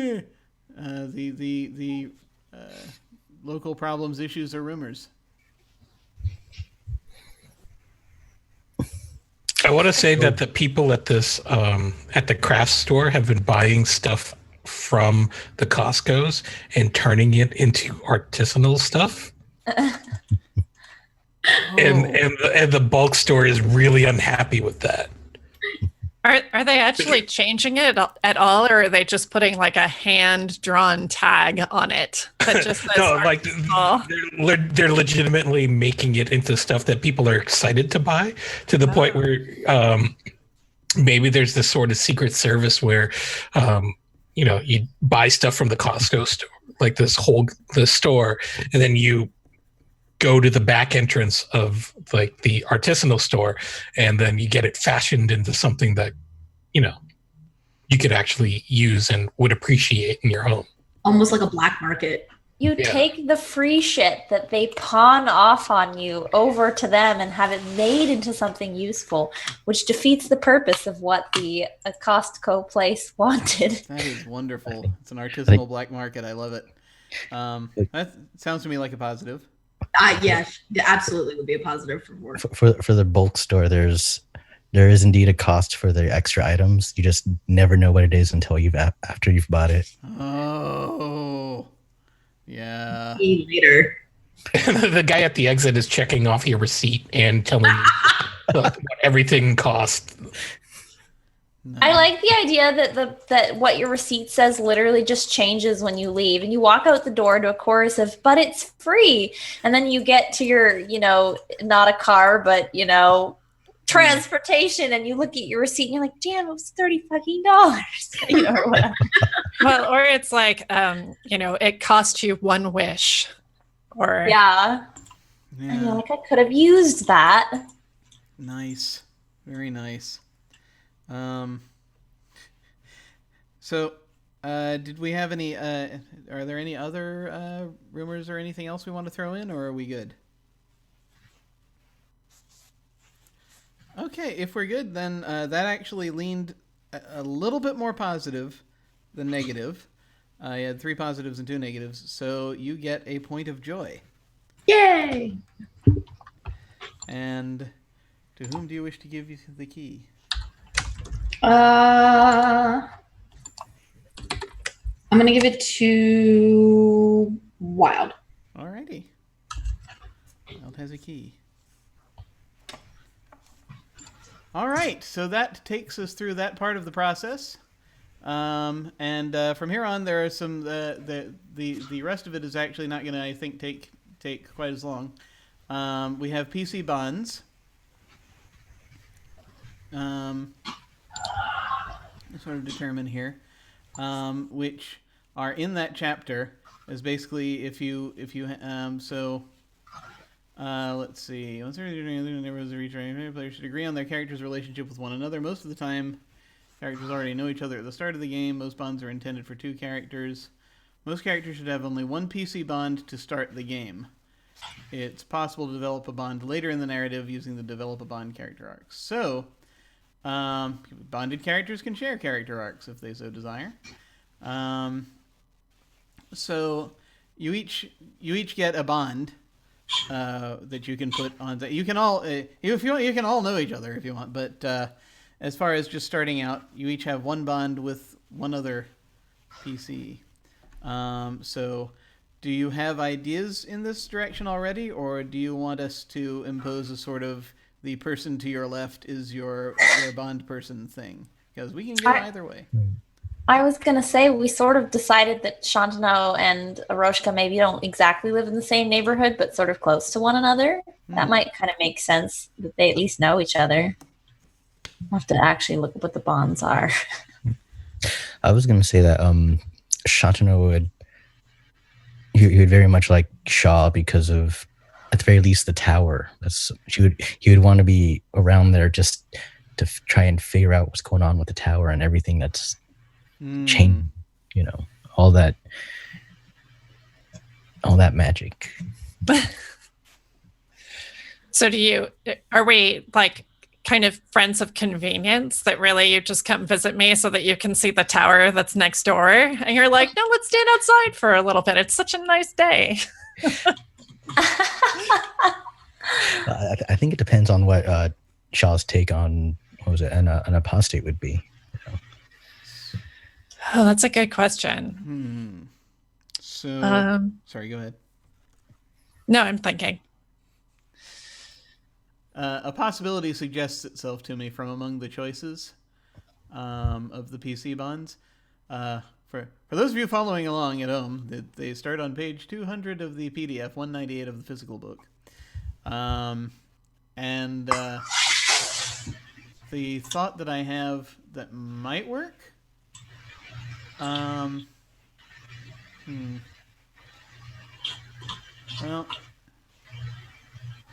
could be if the tower represents some sort of threat. then there could be a stewardship relationship of sorts. Although I don't know that we want to get that. Yeah, it doesn't quite fit. It's might, but No. yeah, we'd have to force it a bit if we wanted to go with that. So we got different ones. We have close friends, fated companions, fellow students, friends from the past, housemates, lovers, mystic bond. I don't know if we got into what kind of what does Shaw make exactly? She's a blacksmith, so she makes a variety of things like armor, but also cages, obviously, and interesting boxes, and pretty much anything you can make out of metal. Okay.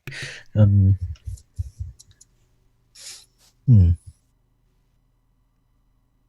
mean, I feel like if depending on what was making, if it was how expansive it was always changing. It was like there was very specific purpose, but caging different types of magic. Because that's another way of looking at learning magic is not how to produce it, but how to control it.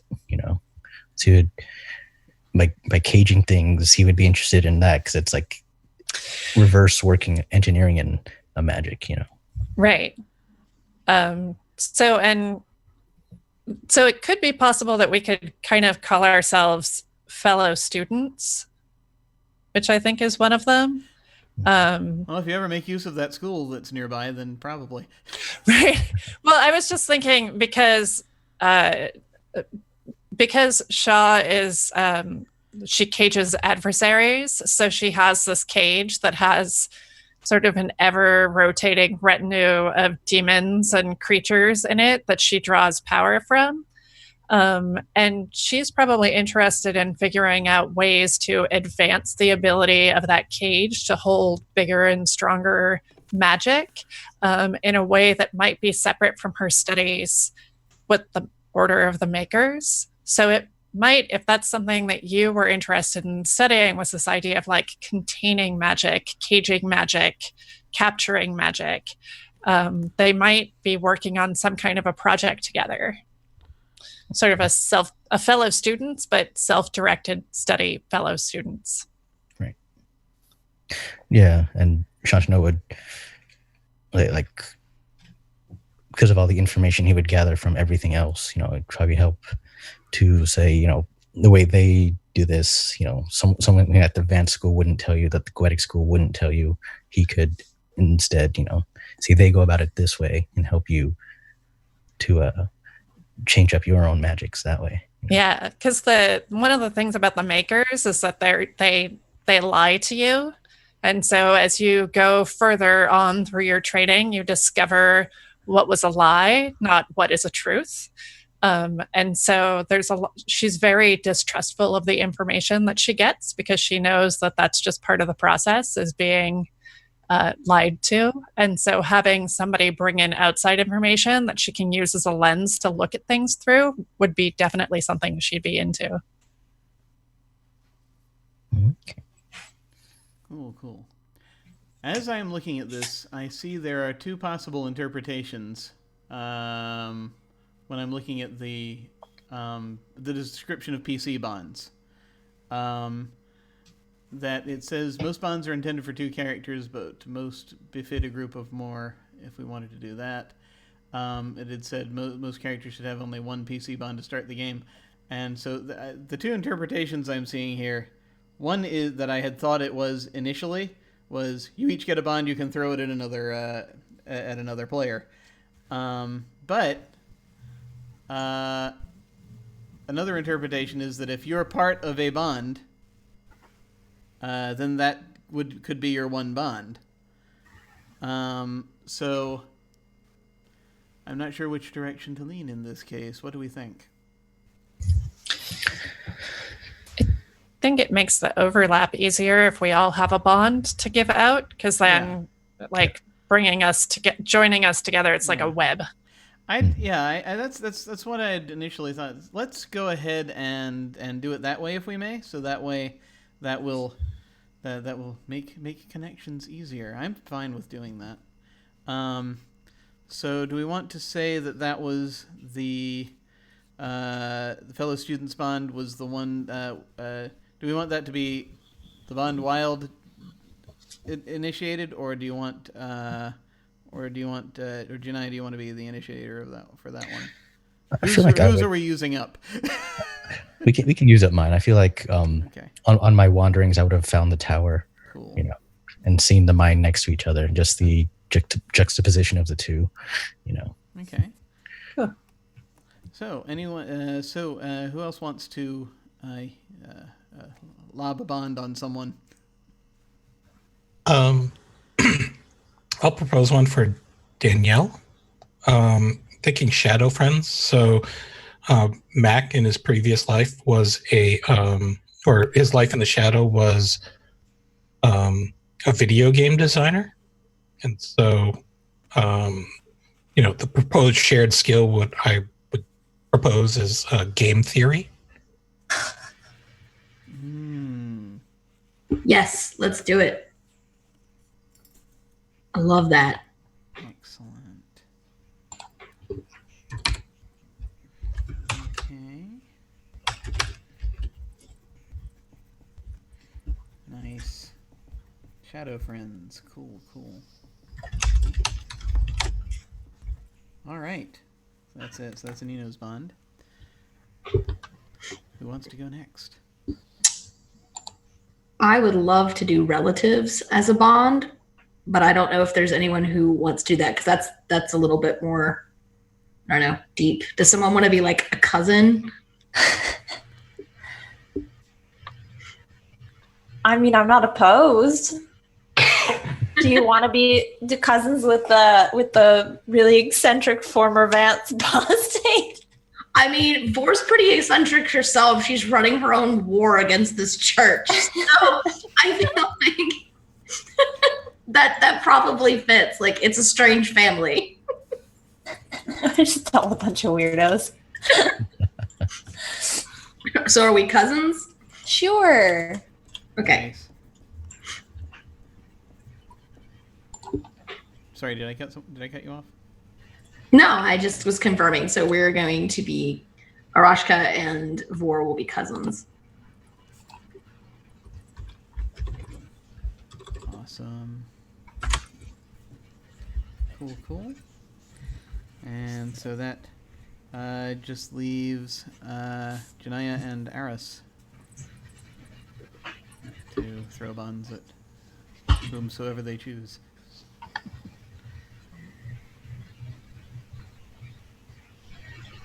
I kind of think there's something between Shaw and Arushka because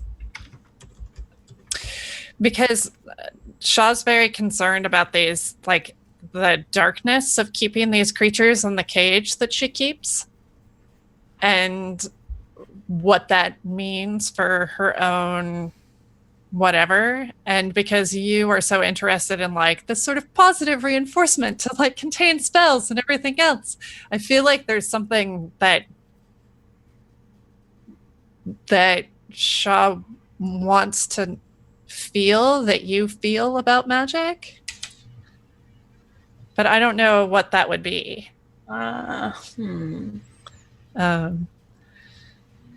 Alternatively, I'm happy to throw just hand Jim the knife and throw fated companions in there with anybody that just be like, we show up the same place all the time and we don't know why.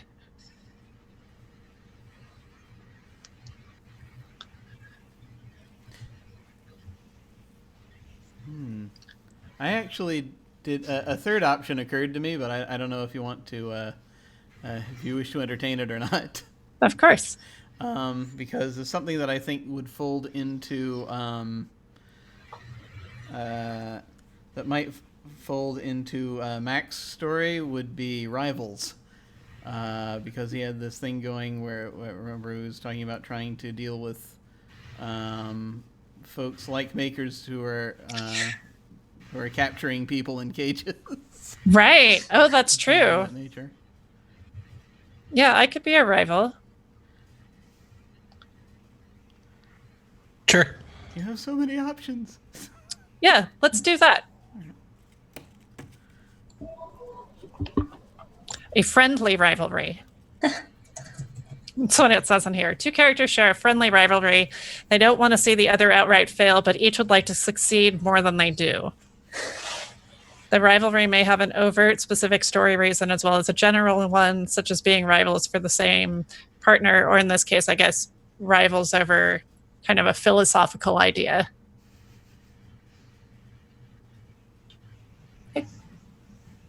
Excellent. So, Arras, do you... I'm looking at all of the options and contemplating. I don't have any brilliant ideas. You could do Fated Companion with Wilde and Shantano, because you guys live in the same area, so it's totally feasible that you guys are always seeing each other. Ooh. I was gonna say, or depending on how Shantano feels about that, it could be an unrequited bond, like Aroshka wants to be friends, and he's like, whatever. Oh, just that Shantano is so involved in trying to figure himself out, he doesn't see the bonds he could be making outside. Like, it's less that they don't want to make friends and just don't realize that Aroshka wants to be friends. Oh, man. Oh, the tragedy. I love it.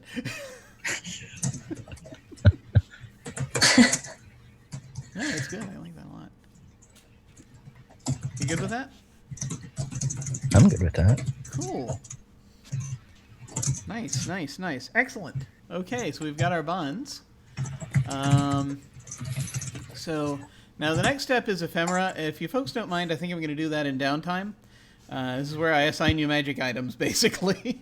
I want to kind of take a second look at the ephemera cards and just sort of see kind of how I might want to distribute them. I might end up doing it semi-randomly. But I kind of want to now knowing more than I do about the characters, I want to get some stuff that might be kind of appropriate. So we'll do that, I think, in downtime. This brings us just finally to the desideratum, which at least that's how I say it. I perhaps should look it up one day. But once all the bonds are set, the group works together to decide what they need to start the game. This can be many things, of course, but to start off a narrative, the characters, as a group, need a single desideratum that provides the impetus for the first story is told. Essentially, the desideratum, which they like using that word a lot, is the player's way of deciding how they want the narrative to start, at least very broadly. So, it can be possibly based on the character arcs that you choose, or what have you. But basically, 6 forms. You have 6 forms of desideratum: money, power, information, allies, travel, and altruism. And I can go into I can read out the descriptions if we want of each of those, but I think they seem fairly self-explanatory. Money is you're looking you need money and you're interested in work or a scheme that'll earn you a substantial amount. Power is you recognize that to achieve its goals, everyone must become more magically adept or get their hands on some kind of magical aid. Information, they seek answers, ideas, or just knowledge to start off their story. Allies, they need the assistance of others more powerful than themselves. Travel, they need to go somewhere to get what they want. Or altruism, they need to help someone. Could be general or specific.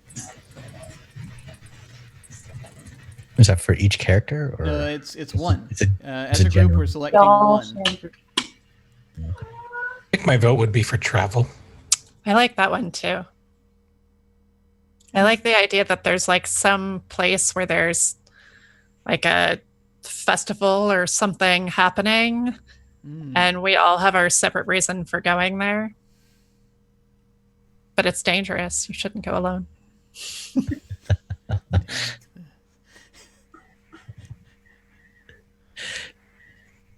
I'm good with travel. Well, I'm a traveler, so. Yeah. All right, we up for travel then? Why? Shantano's like, always. Why?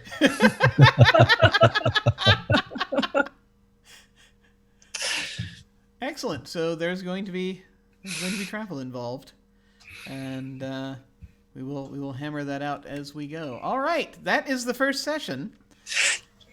We have our characters together. I'm very excited. I think this is going to be very interesting. I'm going to spend some time weaving bunches of stuff together over the next couple of weeks. We're going to resume in 2 weeks to start our second session, and actually get the game itself kicked off. And overall, I'll say my plan with this is that for the first bit of time, at least up through early August, we're going to it's just going to be these folks doing their things. There will be the regular Saturday sessions, and then we'll also have additional sessions depending on each people's schedule. Where if they want to do development mode stuff, side stuff, downtime stuff, I will make myself available at another point during the week, each week for that. That we can, whenever it works out for our schedules. And that can be a 1-on-1, that can be a 2-on-1, that can be, whatever, as far as, the number of players involved in that. With the main sessions happening on Saturday nights. Then after we get started and we get more into mid-August, that is when we are likely going to start having guests. These will be people most likely playing other Vizsla. I've been reaching out to folks already that applied for guest status. And sort of, I already I got the list picked out. It's just a question of getting all the mailings out and all that. They're going to be through various means. We're going to be in communication with them, and they will be part of the story. We are doing communications right now over Discord, and there's going to be sort of a room area where there can be in between in character communication. There will be with the players and the guests. So the guest characters will continue to exist before and after, and will be affecting the plot the whole time. And I just want to throw all that in an incubator and see what happens, to kind of develop things out as far as this the world of this game goes, and see where it goes. I am very excited for that aspect. So we shall have more coming soon. In the meantime, however, let us go around to say our goodbyes. We're going to go the reverse order of how we started, and to basically say where folks can find you, and if you've got anything coming up you want to mention, and any thoughts on this session. And we shall start with Danielle. Hi. So as I said before, I'm at Raconteur on Twitter. I am also at Thalialata, same as my Twitch username on Instagram. I tweet and post about TTRPGs, writing, and cosplay most of the time. So if any of those things are your jam, you can come follow me. As far as anything, I actually just had a big stream game wrap up last week, so I'm on pause with that. But I will hopefully have some news on that front, perhaps by the time of our next session. So I will just drop a teaser that there is something big coming. And did you have any final thoughts on the session? Yes, I love these neighborhoods we've created. They're all just delightfully weird and ominous, and I think I'm trying to think what my favorite thing that we created was. I think it might be the literal tourist trap, or possibly the ever-changing restaurant. That's so good. Wonderful. It's going to be so much fun. We're going to have so much fun with these things. I'm just delighted. Awesome. And now let us move on to Anino. Oh, hey. My name is Anino. You can find me on Twitter. It's the best way to keep in touch with me and everything that I'm doing. That is at Anino Gaming. Yeah, just to echo that, I feel like we built out a lot of the world, and it's every bit as weird and odd as it should be. So it'll be kind of fun untangling all of that and coming up with new, even weirder stuff that will spawn out of all of that. So I'm so looking forward to it. Awesome. And let's move on to Arras. Hello again. I'm Arras, or most places I'm Animus Panthera or Animus.Panthera. I'm probably most active on Twitter, where there's a dot in the middle, I think. Now I can't remember. Oh no. At the moment, I pretty much only stream on the weekends because I work full-time during the week as an animal trainer. But tomorrow you can find me on Encounter Roleplay playing the Star Wars. And next week I won't be doing that because I will be at a local Comic-Con. So if you happen to live in South Texas and you want to come to Corpus Christi Comic-Con, I will be there. Other than that, I don't think I have much going on. Coolness. Did you have any thoughts about the session you wanted to? It is fabulously weird. This is just like, I love too how vaguely ominous everything is. Like, it's so bright and colorful, but also everything will murder you. Like any good neighborhood should be. Awesome. And Wilde. Yes, hi, I'm Wilde Engineer. You can find me on Twitch a lot, just streaming on other people's channels. On Mondays, I am doing a Call of Cthulhu game on Scratix Academy, also doing Masks: A New Generation on Welcome to the Party. Tuesdays, I'm doing some D&D on Encounter Roleplay, and for this game on Greyhawk channel, I am doing some D&D BX. Yeah, and this game, yeah, I love all the little towns that we have, all the little neighborhoods, and everything just feels so sinister underneath, despite all the wonderful things going on. I'm looking forward very much to peeling back the layers on this. There are going to be so many. Awesome. Djinnaya. Hello, my name is Djinnaya, and I make some art, and I play good games with nice people. You can find me at Djinnaya pretty much everywhere. I'm most active on Twitter. I do have a Twitch channel where I stream discussions about contemporary art in a way that makes them non-snobby and obnoxious. So please come hang out and hear my very judgmental but also accepting opinions. And this Wednesday at 8 p.m. Eastern, I will be on Encounter Roleplay playing Little Busters, the Things from the Flood campaign. And then on Saturday at, I don't remember what time, but I think it's noon Pacific, I will be on Arras's channel playing a Ryutama game that Little Cup of Joe is running that last week we did the setup for using her game Ancient Stones. It was rad, and I'm so excited to play my technical healer pretending to be a magical witch. So that's it. And my thoughts on the game? Man, I'm really excited to make Jim NPC a mime. Beware what you wish for. I will do it. But yeah, I just think it's gonna be great. I just can't wait to fall into the weird and let it just fractal out. Me too. I really want to see where this goes. Folks, I am crazy excited for this game, if you couldn't tell. So I'm very pleased by this session. I love how creative everyone is, and has been with all this, and I want to see what happens. So I really want to sink my teeth into this whole thing. I cannot wait, and there's going to be a lot coming. So many things. This is delightful. But as for me, once again, I am Jim Ryan. You can find me at OtherDoc on Twitch and Twitter. My website is jimyesthatjim.com, where you can find my Geek Observation podcast and links to my various other podcasts, audio dramas, writings, and such. I've got links down below to my website, Twitter, YouTube channel, and the most recent short story that I've released. On this channel, on Friday afternoons and Saturday and Sunday mornings, I play video games usually. On Sundays, we do one-shots.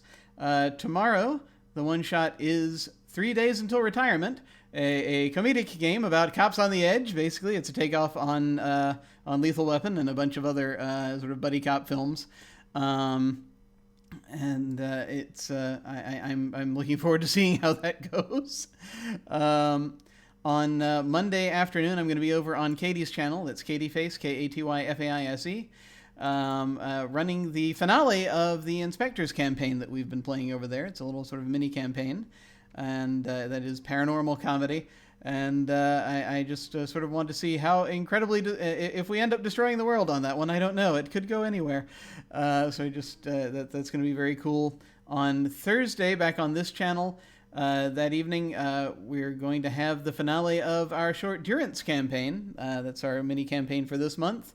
Durance is about a prison colony in deep space and the struggle of power between the authority and the convicts. And it's been seriously heating up. I think heads are going to roll next time. I think it's going to get very interesting. It's been crazy dramatic. I've been loving every bit of it. So if you're interested, check that out. On Friday evenings, I am over on Off the Table playing in the 3rd season of their Urban Shadows campaign, which is Sanguahona the Claiming. It is set in the 1890s, and I am playing someone who works for a demon. It's a beautiful, beautiful thing. And I also get to be very ostentatious with it because he is a saloon, gambling house, theater, and brothel owner. So it is a joy to play. And that is at off_the_table. And then, of course, back around to Saturdays. Not next Saturday, but the Saturday following, we will be back with the first RP session here. We're going to be doing our first actual digging in with the characters in character, and I cannot wait. Well, folks, when we go to the end card, I am going to send a raid over to, let's see. I don't know if they're about to end or not, given the hour, but it's possible. It looks like they're still on stream right now. So if you want some more Invisible Sun, Variant Roles is playing Invisible Sun, so I'm going to try raiding them. And we'll see. Hopefully they'll still be there when we hit the raid button, but we'll find out. So let us go and do that. Oh, thank you for the bits. Thanks, Rock, for the bits. That's very much appreciated. Awesome. Yay. This was great. I really thank you so much for watching this. I've been wanting for a long time to do a deliberately long form thing on this channel, and here we go. So we're gonna give it a shot, and it's looking promising. So please join us in the future. Thank you folks so much for watching. Take care, and we'll see you in a couple weeks. Farewell.